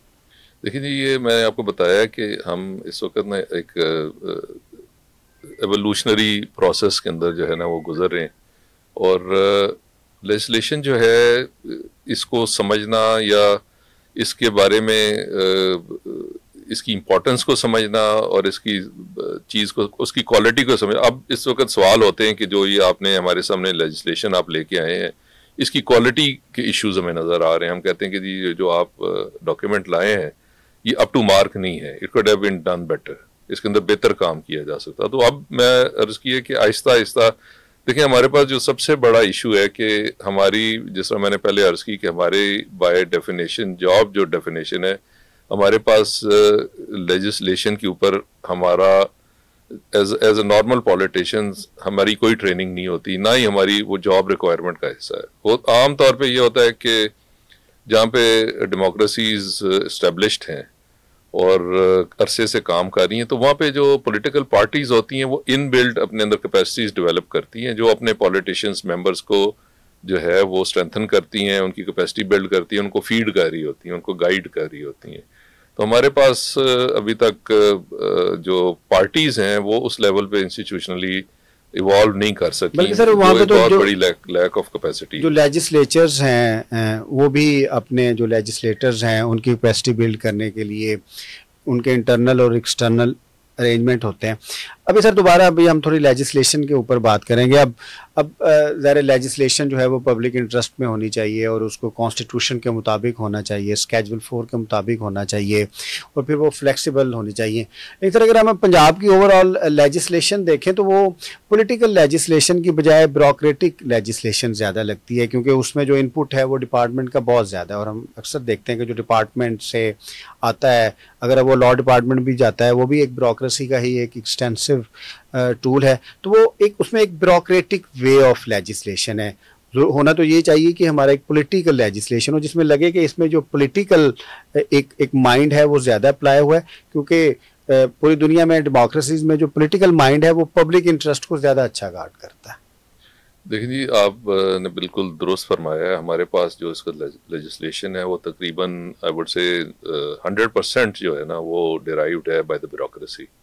डिपार्टमेंट्स जो हैं वो बिल बनाते हैं और वो फिर हमारे पास ऊपर चला जाता है, हमारी जो कैबिनेट होती है उनके पास जाता है, तो वहाँ से फिर वो आगे चला देते हैं। मकसद सिर्फ ये है कि अभी मैंने अर्ज़ किया कि हमारे पास अभी वो कैपेसिटी नहीं है। अभी हमारा सिर्फ एक प्राइवेट बिल जो है वो अप्रूव हुआ है कि वो कमेटी में गया है, वो पंचायत के ऊपर था कि पंचायत का क़याम, उसके ऊपर एक बिल है। नहीं तो पहले तो अगर कोई प्राइवेट बिल लेके आता था तो उसी वक्त ही वो उड़ा दिया जाता था। और ये भी बिल जो हुआ है, ये हमारे स्पीकर साहब ने कहा है कि जो प्राइवेट बिल्स हैं ये मेरे लिए बहुत कीमती हैं और ये किसी भी वर्किंग डेमोक्रेसी के अंदर इनकी बहुत कदर कीमत होती है और इनको बगैर देखे समझे इनको बिल्कुल आप किल नहीं कर सकते। तो उसकी वजह से जो है हमारा पहला प्राइवेट बिल जो है वो आगे गया है टू कमेटी और वहाँ पे अब उसके ऊपर डिस्कशन होगी और चलेगी। That is not still legislation. तो अभी आगाज होगा कि प्राइवेट बिल्स कितने ज्यादा लेजिस्लेट हो सकते हैं। मकसद मैं बात कर रहा हूँ कि आप जहाँ अब देखें, अब इस वक्त जो हमारी लेजिस्लेशन है मेरी नज़र के अंदर वो सिर्फ पैच वर्क है कि बेसिकली किसी को कमी कोताही नज़र आती है, कोई एडमिनिस्ट्रेटिव प्रॉब्लम आ रहा है तो वो उसका पैच वर्क करते हैं या कुछ पीछे चीज़ें रह गई हैं, कोई नई आ गई। अभी हमने एक बिल पास किया था फर्टिलाइज़र के ऊपर। अब फर्टिलाइज़र के ऊपर जो है वो कोई इससे पहले कोई बिल मौजूद नहीं था। एक ऑर्डर था 1973 के 74 का, वो भी मुख्तसर था, उसके अंदर कोई पेनल्टी चीज़ें, कोई क्वालिटी चेक कुछ भी नहीं था उसके अंदर। तो अब हमने वो बिल पास किया, लेकिन अब वो हमने पास किया है, लेकिन जब वो हमारे पास बिल आया है तो उसमें तो तकरीबन 14 जगह पे लिखा हुआ था एज प्रिस्क्राइब्ड।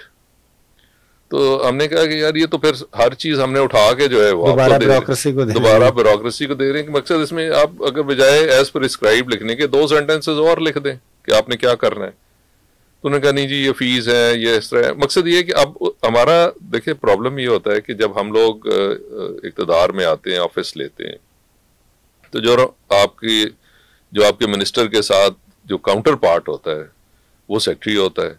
अब जो सेक्रेटरी का एक्सपीरियंस है या नॉलेज है या उसका तजर्बा है वो बड़ा पैसिफिक है, वो टेक्निकली साउंड होता है, उसने सारे कानून डिपार्टमेंट की सपोर्ट होती है, उसको डिपार्टमेंट की सपोर्ट होती है, पर उसने उसमें काम किया होता है।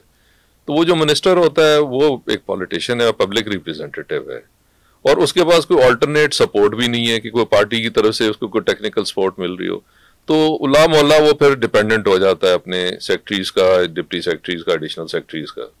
तो ये एक बहुत बड़ी कमी है कि फिर वो ही उसको गाइड कर रहे होते हैं और बल्कि वो मैं कंपेयर तो नहीं करना चाहता, वो जिस तरह जॉर्ज ऑरवेल की किताब है आपकी एनिमल फार्म, तो उसने कहा जी एंड में तो मुझे कुछ समझ नहीं आ रही कि बंदा केड़ा थे। जी जी नहीं सर, वो अगर जो आपकी कमेटीज़ हैं पंजाब असम्बली की या किसी भी हमारी जो पार्लियामेंट्री ऑर्गन्स हैं उनकी जो कमेटीज़ हैं, अगर उनकी कैपेसिटी डिपार्टमेंट की कैपेसिटी से बढ़ जाए तो इट मीन्स कि जो लेजिस्लेशन है वो बड़ी पॉलिटिकल और पब्लिक इंटरेस्ट में बेहतर हो सकती है। बिल्कुल, इसमें कोई शक नहीं है। बल्कि ये कल ही हम बैठे हुए थे तो उसके ऊपर स्पीकर साहब ने कहा है कि हमें जो है वो एलोकेट किए गए फंड्स एलोकेट कर दिए गए हैं कि हम यहाँ पे जो है वो एक इंस्टीट्यूट का क्याम करने लगे हैं। पिप्स जिस तरह फेडरेशन में पिप्स है, वो पाकिस्तान इंस्टीट्यूट है, यहाँ पे पंजाब इंस्टीट्यूट होगा, नाम इसका भी पिप्स ही होगा। और वो तो बल्कि मजाक था कि डबल पी वाला पिप्स होगा। तो उसका वो कह रहे हैं कि जी इंशाल्लाह ताला क़याम होगा। दूसरा, हमारे स्टडी टूर्स के लिए भी जो है वो स्पेस बनाई गई है कि हम पढ़ना चाहें। बल्कि हमें जो सबसे बड़ी बात है कि हमने पहला जो है इस्लामाबाद पिप्स के अंदर हमने कोर्स अटेंड किया है पीछे, वो भी बेसिकली आपकी जो स्टैंडिंग कमेटीज़ है उनकी वर्किंग के ऊपर है। और उसके अंदर हमने जब बिल को देखना है करना, मकसद वो हमारे लिए बड़ा इंफॉर्मेटिव और इंटरेस्टिंग हमारी लर्निंग एक्सपीरियंस था वहाँ। सर अब हम लेजिस्लेशन से डेलीगेटेड लेजिस्लेशन तक जाते हैं। जैसे अभी सर आपने कहा एज प्रेस्क्राइब्ड, सर जो प्रोविंशियल असम्बलीज़ में ख़ास तौर पे जब लॉ मेकिंग होती है तो एग्जेक्टिव की कोशिश यही होती है कि उनसे बिल पास करवा लिया जाए, लेकिन पावर्स जो हैं वो अपने पास रखी जाएं ताकि जब फिर डेलीगेटेड लेजिस्लेशन होती है उसमें आसानी रहे। सर थोड़ा सा अगर पंजाब असम्बली इसके ऊपर काम करे या कोई भी हमारी प्रोविंशियल असम्बली काम करे या इवन हमारा सेनेट या नेशनल असम्बली भी काम करे, तो जो सर हमारी पॉलिसीज़ हैं आप समझते हैं कितने हद तक वो सब्सटेंटिव लॉ से डिराइव होती है? तो देखिए ना, हमारे पास जो पॉलिसी मेकिंग है ना, ये वो हमारे प्रेरोगेटिव होता है गवर्नमेंट का, चीफ मिनिस्टर एंड कैबिनेट, ये डिस्क्रिप्शन है। तो पॉलिसी जो है वो उन्होंने देनी होती है। अब होता ये है कि जब पॉलिटिकल पार्टीज जो हैं वो अपने मैनिफेस्टोज देती हैं तो उस वक्त जो है वो जो बनाने वाले होते हैं वो मेरे ख्याल में और होते हैं, और जो पार्टी होती है वो बस खाता पूरी हो रही होती है। तो होना तो ये चाहिए कि जो मैनिफेस्टो है उसके मुताबिक पॉलिसी दी जाए और फिर आप सर अभी मैं इसकी लीगल अलाइनमेंट की बात कर रहा हूँ, क्योंकि आपने जो लेजिस्लेशन करनी है उसका कॉन्स्टिट्यूशन के मुताबिक होना ज़रूरी है, क्योंकि अगर वो कॉन्स्टिट्यूशन के मुताबिक नहीं होगी तो उड़ जाएगी। इसलिए सर जो डेलीगेटेड लेजिस्लेशन है that is the operational part of legislation, जिसने इम्प्लीमेंट होना that is the most important part. वो सर लॉ जो है उसके मुताबिक नहीं होती। अब तो सुप्रीम कोर्ट की जजमेंट्स आ गई हैं कि जो लेजिस्लेशन इज़ लॉ, चाहे वो कॉन्स्टिट्यूशन मेकिंग है चाहे वो इनेक्टमेंट है। तो उसमें सर जो हमारी डेलीगेटेड लेजिस्लेशन है और उसमें जो सबसे इम्पॉर्टेंट है policy, that is not mostly derived from the substantive legislation. अब उसके लिए मैं आपको पहले रूल्स दिखा रहा था कि रूल्स में चेंज किया गया कि उसके अंदर हम डेलीगेटेड जो स्टैंडिंग कमेटीज़ हैं वो डेलीगेटेड लेजिस्लेशन जो है उसके ऊपर भी प्रेजेंटेशन डिपार्टमेंट से ले सकती हैं, और वो अभी तक हमें मौका नहीं मिला। बहरहाल ये हमने जो अभी एक पास किया है ये फर्टिलाइज़र एक्ट, तो उसके ऊपर हमने कमिटमेंट ली थी डिपार्टमेंट की कि जब इसकी आप करेंगे आगे इसकी डेलीगेटेड लेजिस्लेशन होगी तो वो आप हमारे साथ पहले शेयर करेंगे और उसके बाद जो है आप उसको जो है पास करेंगे। तो ये हमारी उनके साथ कमिटमेंट है। तो उसमें भी हम यही देखना चाहते हैं कि जो हमने पास किया है क्या वो जो उसके बायलॉज हैं वो उसके मुताबिक हैं या उसको एक्सीड करते हैं या उससे कम है। ये अब हम इंशाल्लाह ताला देखेंगे, ये उनका प्रॉमिस है। अब हाँ सर, जब हम बात करते हैं पार्लियामेंट्री ओवरसाइट की तो वो शुरू तो डेलीगेटेड लेजिस्लेशन से होनी चाहिए ना। अब जितनी भी आपकी कमेटीज़ हैं, जैसे आप एग्रीकल्चर में हैं तो अगर एग्रीकल्चर में पिछले 1 साल में जितनी डेलीगेटेड लेजिस्लेशन हुई है तो उसको बड़े अच्छे तरीके से कमेटी आपकी स्क्रूटनाइज कर सकती है कि ये लॉ के मुताबिक हुई है कि लॉ के मुताबिक नहीं हुई है, क्योंकि लॉ इंटरेस्ट जो है या उसकी जो डायरेक्शन है वो और है, और जो पॉलिसी है उसका इंटरेस्ट और उसकी डायरेक्शन 180 डिग्रीज पे भी एट टाइम्स हो सकती है।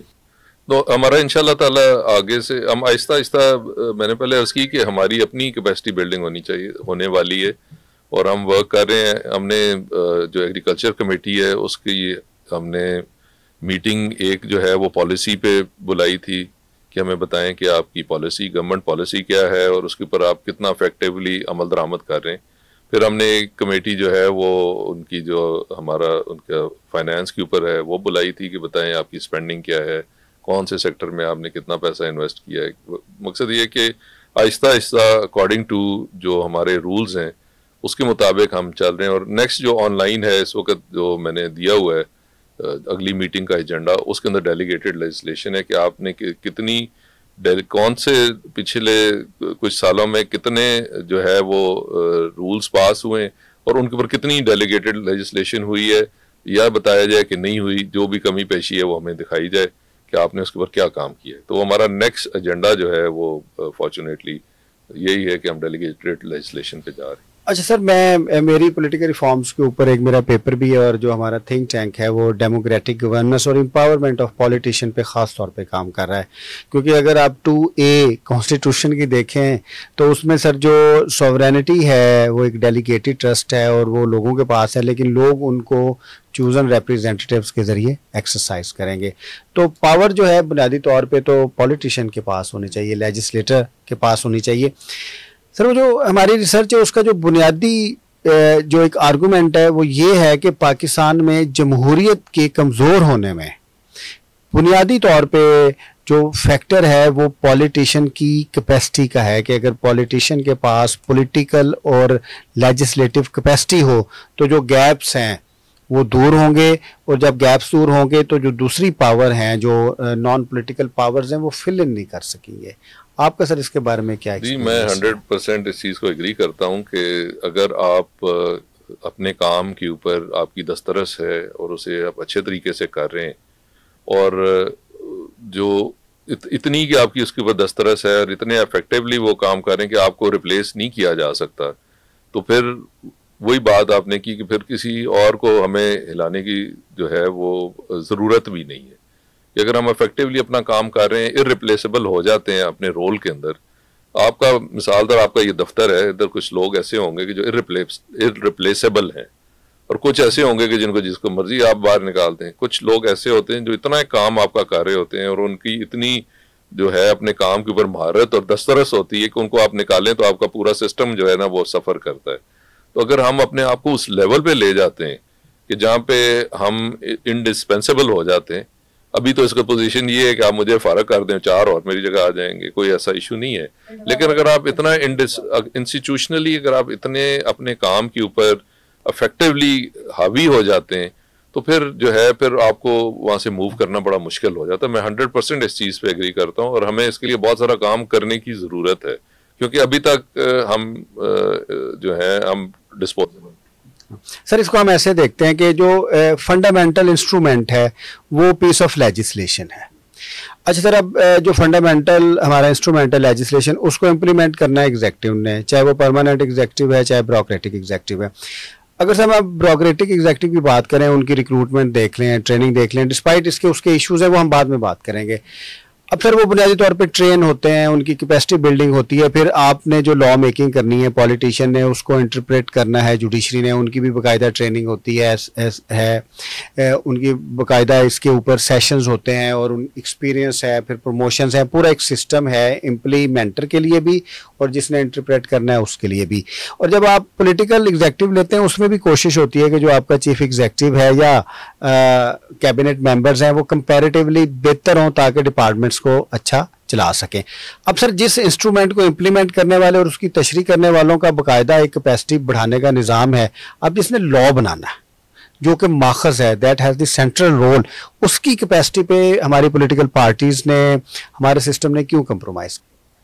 तो देखें, बात ही होती है कि कई चीज़ें जो होती हैं ना वो हम फॉर वो गिवन ले लेते हैं कि एक ट्रेडिशनली हमारे पास जो है वो जो हमारा अफसर है वो हमारे ऊपर, हमारे आसाब पे, हमारे दिमाग पे हावी है। हम समझते हैं कि जी वो जो है उसकी पढ़ाई लिखाई ज़्यादा है, वो ज़्यादा समझता है, वो उसके पास अंग्रेजी भी बोलता है, अंग्रेजी भी बोल लेता है, आपकी जो कानून की ज़ुबान है वो भी अंग्रेजी है, वो समझ भी लेता है, वो प्रेजेंटेशन भी अच्छी दे लेता है। और ये जो इम्बैलेंस है ना बिटवीन द पॉलिटिशियन और आपके जो ब्यूरोक्रेसी और आपकी जो पीछे सारी जो चीजें हैं, ये स्टार्ट जो है ये हमारी पार्टीशन से हुआ है, और उस वो इम्बैलेंस जो है ना वो हम अभी तक पूरा नहीं कर सके। Let me devil's advocate sir, अगर पंजाब असेंबली पंजाबी में कानून बनाना चाहे या उर्दू में बनाना चाहे तो उसको कोई मना कर? सर हमें ना पंजाबी आती है ना उर्दू आती है, ये भी तो एक प्रॉब्लम है ना। दिस इट मीन्स के लैंग्वेज का इशू नहीं है, चाहे वो इंग्लिश है चाहे पंजाबी है चाहे वो है, लेजिस्लेशन की क्वालिटी की कैपेसिटी का इशू है या इंटेंट का इशू है? इंटेंट का भी प्रॉब्लम है। मैं आपको अर्ज कर रहा हूँ ना कि हम अभी तक ना हम सेल्फ लिमिटिंग फैक्ट जो है ना फैक्टर, वो भी हमारे अंदर है कि हमने जिस तरह पहले मैंने अर्ज किया कि हमारे 3 रोल्स हैं और हमने अभी तक जो है ना वो डेलीगेट का रोल जो है ना वो पकड़ा हुआ है। जी जी, डेलीगेटेड लेजिस्लेशन नहीं, हम अपने इलाके के डेलीगेट्स हैं, हम अपने इलाके को रिप्रेजेंट करते हैं, उधर ही हमने अच्छा फिर दूसरा प्रॉब्लम जो है वो सबसे बड़ा हमारे लिए जो इशू है, जो लिमिटिंग फैक्टर है ना, वो ये होता है कि हम जब बन जाते हैं ना, हम इन पोजीशन आ जाते हैं, तो फिर बजाय हम फोकस करने के, अपना रोल पूरा करने के, लेजिस्लेटर बनने के, हम ओवरसाइट करने के, हम अगले इलेक्शन की तैयारी शुरू कर देते हैं। हमारा फिर फोकस ये नहीं होता कि हमने जो हमारी जॉब डेफिनेशन उसके मुताबिक काम करना है, हम फिर सोच रहे हैं कि भाई अगला इलेक्शन हमने किस तरह जीतना है। अभी हम अपना जीतते हैं और अगले 5 साल का सोचना शुरू करते हैं, बजाय लिविंग इन द मोमेंट हम अगला कर रहे होते हैं कि यार ये किस तरह है, कोई बच्चे लगवा दो, कल वोट मिलेगा, ये सड़क बनवा दो, ये कर दो। मकसद है कि फिर फोकस जो है ना हमारा शिफ्ट कर जाता है, और जो इंटरेस्ट है, जो वर्किंग के अंदर हमारा इंटरेस्ट है ना पार्लियामेंट के अंदर, वो बहुत लैकिंग है, और हम उसको डेली फील करते हैं। स्पीकर साहब भी बार बार समझाने की कोशिश करते हैं कि भाई आप इलेक्शन लड़ के आए हैं, आप लड़ झगड़ के आए हैं, आपने पैसा खर्चा है, आपने टाइम बर्बाद किया है, अभी भी टाइम बर्बाद कर रहे हैं, और वो भी इधर आने के लिए, लेकिन इधर आप आते नहीं। लोग आते हैं, वो इधर घूम घाम के फलाने दफ्तर चला गया, उस दफ्तर चला गया, वो काम शाम लोगों के करवाए। वो भी एक हमारा रोल है कि क्लाइंट, उसे कहते हैं कि वो हमारा एक रिश्ता है लोगों के साथ, हमने वो करना होता है। लेकिन हमारा एक बहुत बड़ा रोल जो है वो लेजिस्लेशन और ओवरसाइट है, और वो अगर आप उसके अंदर टाइम दें तो अनलिमिटेड है, जितना मर्जी टाइम आप लगा लें। सर जो आप बात कर रहे हैं वो आप तो फिर इलेक्टेबिलिटी क्राइसिस की बात कर रहे हैं कि जो हमारा लेजिस्लेटर है जिसने मुकन्ना का मेंबर बनना है, उसकी इलेक्टेबिलिटी के इश्यूज़ हैं, और ये जेन्युइन है क्योंकि जब आप अपने हलकों में जाएंगे, क्योंकि पाकिस्तान में इलेक्टेबिलिटी, पॉलिटिकल इलेक्टेबिलिटी जो है सर आपकी, वो थ्रू पार्टी भी और आपका एक पर्सनल भी उसकी एक कंट्रीब्यूशन होती है। उसमें तो सर जो लोकल गवर्नमेंट के मेयर्स के काम हैं या लोकल गवर्नमेंट के नुमाइंदों के काम हैं, उसकी बुनियाद पे हमारे लेजिस्लेटर्स की इलेक्टेबिलिटी है। अब आपसे भी पूछा जाएगा आपने कितनी नालियाँ बनवाई हैं, कितने स्कूल अपग्रेड करवाए हैं, कितनी जॉब्स करवाई हैं, तो आपके हलके में कभी किसी ने आपसे ये पूछा कि आप तो लेजिस्लेटर हैं, आपने कोई लेजिस्लेशन भी की है? नहीं। देखिए, अब मैं आपको इंटरेस्टिंग फैक्ट बताता हूँ कि जब मैंने इलेक्शन लड़ा उसके अंदर, और मैं एग्जैजरेट नहीं कर रहा, अक्रॉस द बोर्ड एक ही डिमांड थी, वो ये थी कि जी ਜਦੋਂ ਅਸੀਂ ਤੁਹਾਡੇ ਕੋਲ ਆਵਾਂਗੇ ਤੁਸੀਂ ਸਾਡੀ पहचान करनी है। ये डिमांड थी अक्रॉस द बोर्ड। किसी ने ये कल्चरल रिक्वायरमेंट, हमारा कल्चरल, जी मैं जब आपके पास आऊँगा ना, आपको पता होना चाहिए कि मैं कौन हूँ, मैं किधर से आया हूँ, और जो मेरा काम है आपने उसके अंदर मेरी हेल्प आउट करनी है। मकसद ये हमारी जो बेसिक हमें जो मैंडेट मिल रहा है वो ये होता है, और ये हर जगह पे ऐसे ही है।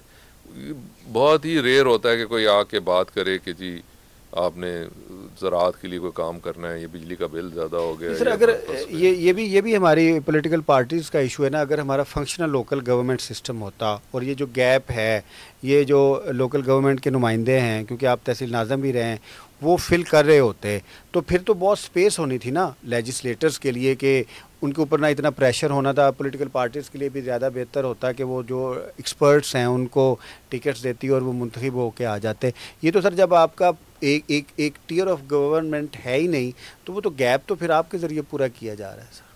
सर देखिए ना, ये हमारे पास अनफॉर्चुनेटली जो पॉलिटिक्स है ना वो चली गई है डेवलपमेंट की तरफ, जहाँ पे आपके पास रिसोर्सेज, पब्लिक रिसोर्सेज शॉर्ट हों, वहाँ पे फिर आपने जो है वो बांटना होता है।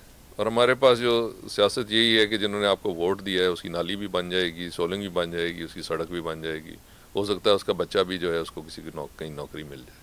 तो हमारी जो पॉलिटिक्स है ना वो इसी तरह हो गई है कि हम समझते हैं कि हमने अगले अगर वोट लेने हैं तो हमने कोई सड़क बनवानी है, ये नाली बनवानी है, ये नौकरी देनी है, ये ट्रांसफ़र करवानी है, फिर हमें वोट मिलेगा। तो जहाँ पे आप लिमिटेड रिसोर्सेज के साथ चल रहे होते हैं वहाँ पे फिर जो है जो चीज़ कीमती होती है वो यही होती है कि किसको रिसोर्स मिल जाएगा और वो आपको अगर वो बना देंगे, वोट दे देंगे तो आप होपफुली उनके लिए कोई बेहतरी कर। सर ये तो आर्गूमेंट ये है ना कि ये पब्लिक पॉलिटिकल डिमांड है, उसके मुताबिक जो है वो हमारे लेजिस्लेटर्स इसकी वजह से हम लोकल गवर्नमेंट्स को नहीं आगे आने दे रहे। नहीं, हम समझते हैं कि अगर लोकल गवर्नमेंट्स आ जाएंगी तो हमारे साथ रिसोर्सेज शेयर करेंगी, वो हमारे साथ जो है वो लोगों को जो है वो जिस तरह हम अब्लाइज करते हैं वो कर देंगे, तो फिर हमें लोग जो है वो हमारे काबू नहीं। सर फिर ये बुनियादी तौर पे वीकनेस तो लेजिस्लेटर्स की है ना। अगर वो लोगों के अंदर सियासी आगाही दें और लोगों को बताएं कि ये सर्टन फंक्शंस जो हैं लेजिस्लेटर्स के होंगे, सर्टन जो फंक्शंस हैं ये लोकल गवर्नमेंट के नुमाइंदों के होंगे, और गवर्नेंस ऐसे काम करेगी तो फिर लोग आ सकते हैं। लोगों को तो नहीं हम कह सकते ना कि उनकी डिमांड के मुताबिक हमने अपना पॉलिटिकल सिस्टम डिज़ाइन किया हुआ है। राधा जो एक प्रिंसिपल है हमारा पॉलिटिकल सिस्टम, तो उसके ऊपर डिज़ाइन होना चाहिए। मसला ये है कि यहाँ पे ना अभी तक वो आगाही बंदों के अंदर मौजूद नहीं है कि वो कहें कि जी आपने काम फंक्शन के मुताबिक करना है। वो जो आपसे डिमांड है वो डिमांड ये है कि मेरी आप क्या मदद कर सकते हैं, यानी कि एक वो मैं है कि मेरे साथ क्या होगा। जो उससे बड़ी सोच है वो हमारे लिए सोचनी बड़ी मुश्किल है। अभी मैं बताता हूँ कि एक वो कोई बंदा जो है उसको पुलिस पकड़ के ले गई थी, तो मेरे पास लोग आए कि जी वो बंदा बेकसूर है तो बात करें। तो वो मैंने बात की पुलिस वालों से, उन्होंने कहा जी हम चेक कर रहे हैं। मैंने कहा ठीक है आप कर लें चेक, जो इनसे सफाई चाहिए ये देंगे। तो वो बंदे फिर मेरे पास आ गए कि नहीं जी वो कोई और लोग भी उसके लिए कर रहे हैं, अगर वो हमारे ज़रिए से नहीं छूटता तो फिर उसको अंदर ही रहने थे। तो मैंने कहा यार ये तो तुम बड़ी ज़ाती वाली बात कर रहे हो, हम तो बंदा छुड़वाना चाह रहे हैं, वो अंदर पड़ा हुआ तकलीफ है। उन्होंने कहा नहीं जी अगर हमारे ज़रिए से नहीं आएगा तो अंदर ही रहने। सर अगर हम अपनी डिबेट को अब अगर कंक्लूजन की तरफ लेके जाएं तो सर डेमोक्रेसी में जो पॉलिटिकल पार्टी है वो फंडामेंटल ऑर्गेनाइजेशन है। अब उसकी कैपेसिटी जो है, अब तो हम इंडिविजुअल बात कर रहे थे ना, ये लेजिस्लेटर्स को ऐसे होना चाहिए ऐसे होना चाहिए, अब हम रिस्पॉन्सिबिलिटी देखते हैं पॉलिटिकल पार्टीज़ की। अब सर जो पॉलिटिकल पार्टी की डेफिनेशन है उसके स्ट्रक्चर के फंडामेंटल्स हैं को अगर आप एक पॉलिटिकल पार्टी की इवन डेफिनेशन पे लेके आएँ तो वो इतनी हेल्दी पॉलिटिकल पार्टी नहीं, वो भी सेंट्रलाइज्ड लीडरशिप है, उसको भी आप डेमोक्रेटिक किंगशिप कह सकते हैं सर। इसी तरह ही है, आपके पास जो पार्टीज़ हैं आपकी पॉलिटिकल पार्टीज़ वो इंस्टीट्यूशंस नहीं बन सकी, वो पर्सनैलिटी सेंट्रिक आप उन्हें कल्ट्स कह लें या ग्रुप्स कह लें या ग्रुप कह लें। मकसद ये है कि अभी तक हम उस लेवल पे नहीं आए कि जहाँ पे हम डेमोक्रेसी की बात करते हैं, हमारी पॉलिटिकल पार्टीज ही डेमोक्रेटिक नहीं है, बल्कि ये एक it goes to the roots. हम अपने घरों में भी डेमोक्रेटिक नहीं है, घरों में भी हमारा फ़र्क है। बेटे के लिए और हमारी कदर है, बेटी के लिए और कदर है, घर के जो अफराद हैं वो सारे बराबर नहीं हैं, एक बड़ा है। अब चीज़ें चेंज हो रही हैं, लोगों के अंदर एक इंडिपेंडेंस है आहिस्ता आहिस्ता, जैसे जैसे ये कल्चर चेंज हो रहा है। ये सोशल मीडिया इंफॉर्मेशन इसके साथ लोगों को ज़रा होराइजन्स जो हैं वो बड़े होते जा रहे हैं, उसके फ़ायदे भी हैं नुकसान भी हैं, बहरहाल एक चेंज चीज़। सर इस पर एक और बड़ा अहम टॉपिक है जिसके ऊपर पाकिस्तान में इतनी डिस्कशन नहीं हुई, वो पॉलिटिकल पार्टी और उसका जो लेजिस्लेटर है या जो उसका प्रोस्पेक्टिव कैंडिडेट है उसके दरमियान रिलेशनशिप क्या है सर। अब पॉलिटिकल पार्टीज़ अक्सर कहती हैं कि हमारे लेजिस्लेटर्स जो हैं वो हमें छोड़ के चले जाते हैं, और जो लेजिस्लेटर्स हैं वो कहते हैं कि हमारी इस पार्टी में ग्रोथ नहीं है क्योंकि इसकी जो लीडरशिप है वो हमें पता है कि ये है, इसके बाद ये होगा, इसके बाद ये होगा, तो उनके दरमियान एक बड़ा मैरिज ऑफ इनकन्वीनियंस चलता रहता है। लेकिन अगर सर पॉलिटिकल पार्टी का भी हम पर्सपेक्टिव आपके सामने लेके आए, उनका वाहिद जो एक इंटरेस्ट है उनको घोड़े चाहिए, उनको इलेक्टेबल्स चाहिए कि ये मुझे अगर 266 कॉन्स्टिट्यूंसीज़ हैं, मेरे पास 100 से ज़्यादा स्ट्रॉन्ग कैंडिडेट है। अब तो सर शहरों में भी मुश्किल हो गया क्योंकि जब तक आप पैसा इन्वेस्ट नहीं करेंगे you are not going to win elections, there are so many things.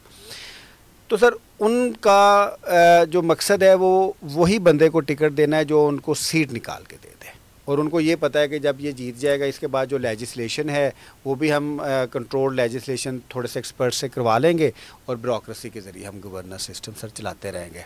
अब सर ये जो पर्सपेक्टिव है पॉलिटिकल पार्टी का अपने लेजिस्लेटर्स को लेके, ये तो डेमोक्रेसी के लिए बहुत ज़्यादा मुफीद नहीं साबित हो सकता, क्योंकि इसमें लेजिस्लेटर्स की या पॉलिटिकल वर्कर्स की तो ग्रोथ ही नहीं है सर। तो देखें ना, जब आप डेमोक्रेसी की बात करते हैं, जो आइडियलिस्टिक डेमोक्रेसी होती है वो ये होता है कि हर उसके अंदर जो फ़र्द वाहिद है ना, उसमें कैपेसिटी है कि वो डिसीजन मेकिंग कर सके। हमारे पास जो फ़र्द वाहिद है उसकी ख़ास कर जो रूरल एरियाज़ हैं उसके अंदर फ़र्द वाहिद की कोई एग्जिस्टेंस जो है ना वो नहीं है, ना वो ज़िंदा रह सकता है। उसको किसी जत्थे के साथ, किसी बिरादरी के साथ, किसी ग्रुप के साथ बिलोंग करना पड़ता है, क्योंकि हम बेसिकली ना उसको अदल दे सकते हैं ना उसकी प्रोटेक्शन कर सकते हैं। और अगर उसके पास वो जत्था भी नहीं होगा, उसके पास वो ग्रुप भी नहीं होगा, वो तो मारा जाएगा। जब शाम होती है, अगर उसके साथ वाला नेबर जो है वो उसके ताल्लुकात अच्छे नहीं है तो उसको रात को तो भेड़िए खा जाएंगे। तो जब आप एग्जिस्ट कर रहे हैं इन टर्म्स ऑफ हर्ड्स और इन ग्रुप्स और उस तरह, तो फिर वहाँ पे जो आपकी जो सर्वाइवल है वो इसी तरह ही होता है कि आप एक जत्थे में सर्वाइव करते हैं और उसका जो लीडर होता है उसकी कोशिश होती है कि मैं किसी तरह पावर में आ जाऊं और अपने ग्रुप के लिए कुछ कर सकूं। अच्छा, अब हम वापस आते हैं जो हमारी पार्लियामेंट है, जो हमारी प्रोविंशियल असम्बलीज़ हैं, उनकी डिसिप्लिन और परफॉर्मेंस को लेके। अब सर अगर आप एग्जेक्टिव पार्ट देखें, मिनिस्टर्स हैं, मिनिस्टर्स जो हैं वो तैयार होकर रोज़ाना अपने ऑफिस जाते हैं, काम करते हैं। ब्यूरोक्रेसी सुबह अपने ऑफिस जाती है, शाम को जैसे भी है काम करती है। उनकी छुट्टी हो तो उनकी सरजनश होती है, उनको काम करना पड़ता है। ऐसे जो हमारी जुडिशरी है वो भी सर सुबह जाएगी, शाम को आएगी, काम करेगी। अब सर अगर हम पंजाब असम्बली की बात करते हैं स्पेसिफिकली एक केस स्टडी के तौर पे, एक लेजिस्लेचर के तौर पे, अब सर यहाँ पे तो कानून साज है ना, जो मंथली सैलरी भी ले रहे हैं, उनके पर्क्स एंड प्रिविलेजेस भी हैं, वही हैं जो बाकियों के कम होंगे या ज़्यादा होंगे। तो सर ऐसा नहीं हो सकता कि ये अब असम्बली का टाइम है सुबह 9 बजे, तो 5 बजे तक असम्बली होगी, दरमियान में ब्रेक होगी, तो they must remain there for 6-7 hours to legislate. या उसमें जो कमेटी का बिज़नेस है उसमें जाके देखें, पार्लियामेंट्री ओवरसाइट देखें, तो इनकी बाकायदा हाज़िरी लगनी चाहिए। अगर ये हाज़िरी नहीं होते तो इनकी जो मेंबरशिप है वो भी ख़त्म की जा सके। ये अब हम अक्सर देखते हैं बहुत से सर लेजिस्लेटर्स ऐसे हैं जो असेंबली नहीं जाते। डिसिप्लिन्ड एग्जेक्टिव डिसिप्लिन्ड है, जुडिशरी डिसिप्लिन्ड है, तो हमारा लेजिस्लेचर डिसिप्लिन्ड क्यों नहीं है? अभी हमारा बजट इजलास चल रहा है और जो हाज़िरी है वो बड़ी मुश्किल से पूरी की जाती है। मकसद ये है कि कोरम तो पूरा हो जाता है, लेकिन इंटरेस्ट देख के हैरानगी होती है कि वो मैं पहले आपको बात कर रहा था कि हम लोग इलेक्शन लड़ के आते हैं, लड़ झगड़ के आते हैं, और फिर हम आते पार्लियामेंट में बैठने के लिए, लेकिन पार्लियामेंट में बैठना पसंद नहीं करते। अब ये मेरी तो अकल से बाहर है बात कि हमें हमारा, या तो देखें ना, चलें मिनिस्टर है, उसके पास पोर्टफोलियो है, वो अपने दफ्तर में जा रहा है, बिज़ी है। जो अब मैं मिसाल तौर, अगर मैं MP हूँ, मैं बैक बेंचर हूँ, मेरे पास मैं ट्रेजरी का हिस्सा नहीं हूँ, तो मेरे लिए तो जो सोर्स है या मेरे लिए जो जगह है, जो मेरा घर है, वो तो पार्लियामेंट है।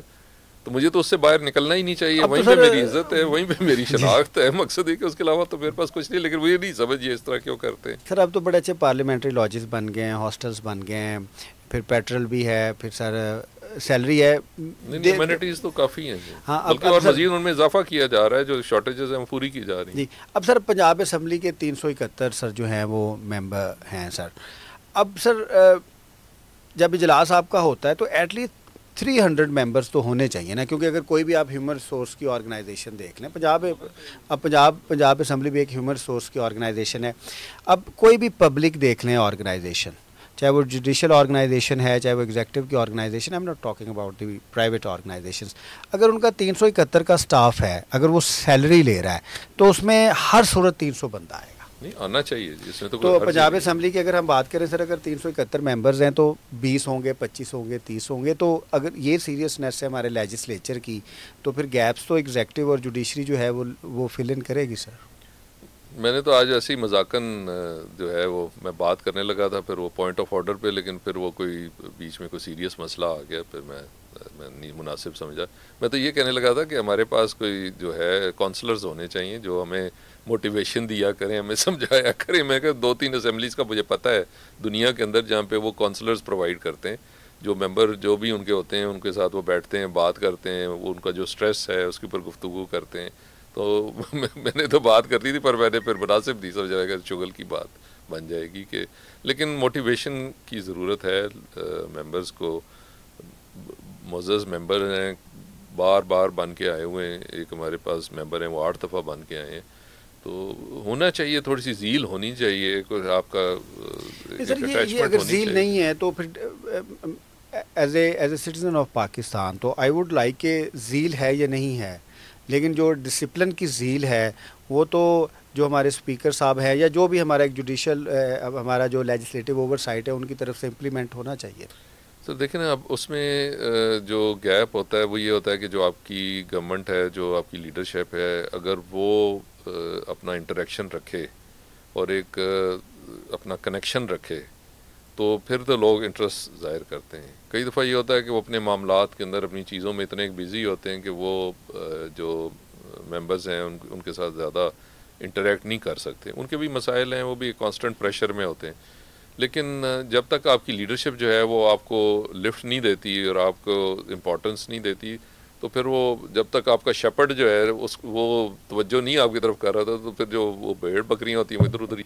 हाँ, आप बिल्कुल सर ऐसे ही है कि जो पॉलिटिकल पार्टीज़ हैं उनको ओवरसाइट भी रखनी चाहिए कि उनके जो लेजिस्लेटर्स हैं उनकी परफॉर्मेंस कैसी है। अब सर थोड़ा प्रोग्राम के आखिरी हिस्से की तरफ बढ़ते हैं और इसको कंक्लूड करते हैं।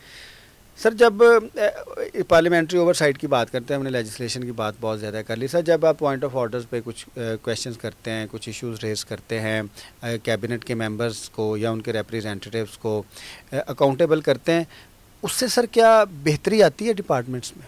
सर देखें, बात ये होती है कि बेहतरी जब भी आप पूछेंगे, जब भी आप रुका लिखेंगे तो उसका असर ज़रूर होएगा, उसका जवाब ज़रूर आएगा। वो जवाब ठीक है गलत है वो एक अलग बात है, लेकिन एक प्रोसेस ज़रूर होगा। कोई ना कोई कहीं ना कहीं जो है ना उसको थोड़ा सा टाइटन होना पड़ेगा कि भाई ये सवाल हो गया है, अब इसका जवाब देना है। तो अगर बार बार सवाल पूछे जाएंगे और अगर वो जवाब से आप मुतमिन नहीं हैं, आप फिर उस जवाब के ऊपर आप सवाल करेंगे, तो एक प्रोसेस के तहत इवेंचुअली चीज़ों को ना कहीं जाके तो रिजॉल्व होना होता है। सर जब हम पार्लियामेंट्री गवर्नेंस की बात करते हैं तो बुनियादी तौर पे ये कैबिनेट गवर्नेंस है। अब एग्जीक्यूटिव पार्ट में cabinet is the most powerful. अगर हम इसका लेजिस्लेटिव पार्ट देखें, जब हम लेजिस्लेचर की बात करें तो सर ये बुनियादी तौर पे कमेटी सिस्टम है, क्योंकि स्ट्रॉन्ग कमेटीज़ के बगैर जो है वो अच्छी जो है एग्जीक्यूटिव ओवरसाइट नहीं हो सकती। अब सर पंजाब असम्बलीज़ में भी बहुत सी कमेटीज़ नोटिफाई होती हैं, फेडरेशन में भी होती हैं, बाकी सूबों में भी होती हैं जिन्होंने डिपार्टमेंट्स की ओवरसाइट करनी है, एग्जीक्यूटिव की ओवरसाइट करनी है। तो सर ये कितनी ज़रूरत है कमेटीज़ को स्ट्रॉन्ग करने? सर बहुत ज़रूरत है और की गई है। हमारे स्पीकर साहब ने जो चेंजेस करवाए हैं और उसके साथ हम कमेटीज़ जो हैं वो तकरीबन एट पार हैं इस वक्त जो हमारे पास फेडरेशन के अंदर है। तो काम बहुत सारा हो रहा है। अब सिर्फ ये है कि अभी तक हमारी, फिर वो मैंने बात की थी कि कैपेसिटी बिल्डिंग इश्यूज़ हैं कि हमें अभी तक ना स्टाफ हमारे पास अवेलेबल है, ना हमारे पास स्पेस अवेलेबल है, लेकिन उस पर काम किया जा रहा है और रैपिडली काम किया जा रहा है और वो एक पूरा जो है करीब है कि हमें हर चीज़ जो है मुहैया कर दी जाएगी। और उन चीज़ों के ना होते हुए भी जो है एक रैपिड प्रोसेस चल रहा है कमेटीज़ का। और मैंने आपको भी दावत दी थी और मैं जो हमारे को सुनने देखने वाले हैं उनको भी ये दावत देता हूँ कि हमारे जो इजलास हैं वो भी लाइव हैं यूट्यूब के ऊपर, और हमारी कमेटी की जो प्रोसीडिंग्स हैं वो भी लाइव हैं, लाइव भी हैं और उनका रिकॉर्ड भी मौजूद है, आप देख सकते हैं। और आप देखेंगे कि उसके अंदर जो क्वेश्चनिंग हो रही होती है, जो इंटरेस्ट होता है आपके जो रिप्रेजेंटेटिव्स हैं, वो बड़ा कमाल है। मैं तो सच्ची बात है हैरान होता हूँ कि बहुत सीरियस किस्म की और बड़े पॉइंटेड और डायरेक्टेड क्वेश्चनिंग हो रही होती है। और वहाँ पे जो हमारे ब्यूरोक्रेट्स हैं, हमारे ऑफिसर्स हैं, उनको भी तैयार होकर आना पड़ता है कि वो ये नहीं होगा कि वो आपको आगे पीछे करके तो निकल जाएं, उधर उनको जवाब देना पड़ता है। अगर नहीं जवाब देते तो उनको आइंदा ये कहा जाता है कि वो आके तैयारी करके जवाब दें। सर एक कल्चर भी, अगर आप जुडिशरी को देखें तो जो जजेस हैं वो आपस में ऐसे निट होते हैं, वो अपने इंटरेस्ट को बड़ा अच्छा वॉच करते हैं। अगर आप ब्यूरोक्रेसी में भी देखें तो एक ही बैच के आदमी, एक अफसर जो है वो एक पॉलिटिकल पार्टी का चहेता होता है, उसी बैच का दूसरा आदमी जो है दूसरी पॉलिटिकल पार्टी जब आती है उसका चहेता होता है, और वो दोनों एक दूसरे के लिए काम करते हैं। जैसे पंजाबी में नहीं कहते सर के मजा नहीं पैना होंदियां ने, but when we come to politicians, when we come to political parties, तो वो तो एक दूसरे के इतने मुखालफ हैं कि जो उनका जॉइंट इंटरेस्ट है, जो लेजिस्लेटिव इंटरेस्ट है, इवन जो ऑनर ऑफ लेजिस्लेचर है, उसको लेके भी सर वो नहीं मिलते। ये बुनियादी फिशर है जिसकी वजह से जो हमारा पार्लियामेंट्री सिस्टम है। you'll be surprised on that. Again मैं वही कह रहा हूँ, आप अगर प्रोसीडिंग्स देखें हमारी कमेटीज़ की, आप सरप्राइज होंगे कि सारी पार्टीज़ के लोग बैठे होते हैं और कोई किसी किस्म की आपस में लड़ाई नहीं हो रही होती, ना ही किसी किस्म की, और बड़ी सीरियस किस्म की गुफ्तगू हो रही होती है, विच इज़ मैं आपको कह रहा हूँ कि बहुत सरप्राइजिंग है। और अगर आपने ट्रू देखनी है डेमोक्रेसी एट वर्क, या आपने जो आपके लेजिस्लेटर्स हैं एट वर्क, तो वो आप कमेटी मीटिंग्स देखें, आप हमारी इजलास ना देखें, आप हमारी कमेटी मीटिंग्स देखें और आप खुश होंगे देख के। जो इजलास हैं सर, उसका जो पिक्टोरियल एविडेंस है, उसकी पॉलिटिकल पार्टीज़ की तरफ से और डिमांड है, और जो इनसाइड एक वर्किंग है उसकी और डिमांड है। सर लास्ट क्वेश्चन, पाकिस्तान में जो पॉलिटिशियन है सर, उसको एम्पावर कैसे किया जा सकता है? एम्पावर, ये वैसे लफ्ज़ यूज़ ही नहीं करना चाहिए। उसकी जो प्रिविलेज है, जो लेजिस्लेटिव प्रिविलेज है, क्योंकि उसने लेजिस्लेचर को भी लीड करना है, उसने जुडिशरी को भी लीड करना है, उसने एग्जेक्टिव को भी लीड करना है। Despite checks and balances, the supremacy rest with the parliament because the sovereignty belongs to the people, जो एक डेलीगेटेड ट्रस्ट के तौर पे। तो सर आप क्या समझते हैं कि पाकिस्तान में पॉलिटिशियन को एम्पावर, मजबूत, या उसका जो ड्यू रोल है उसमें कैसे लाया जा सकता है? खुद आगाही,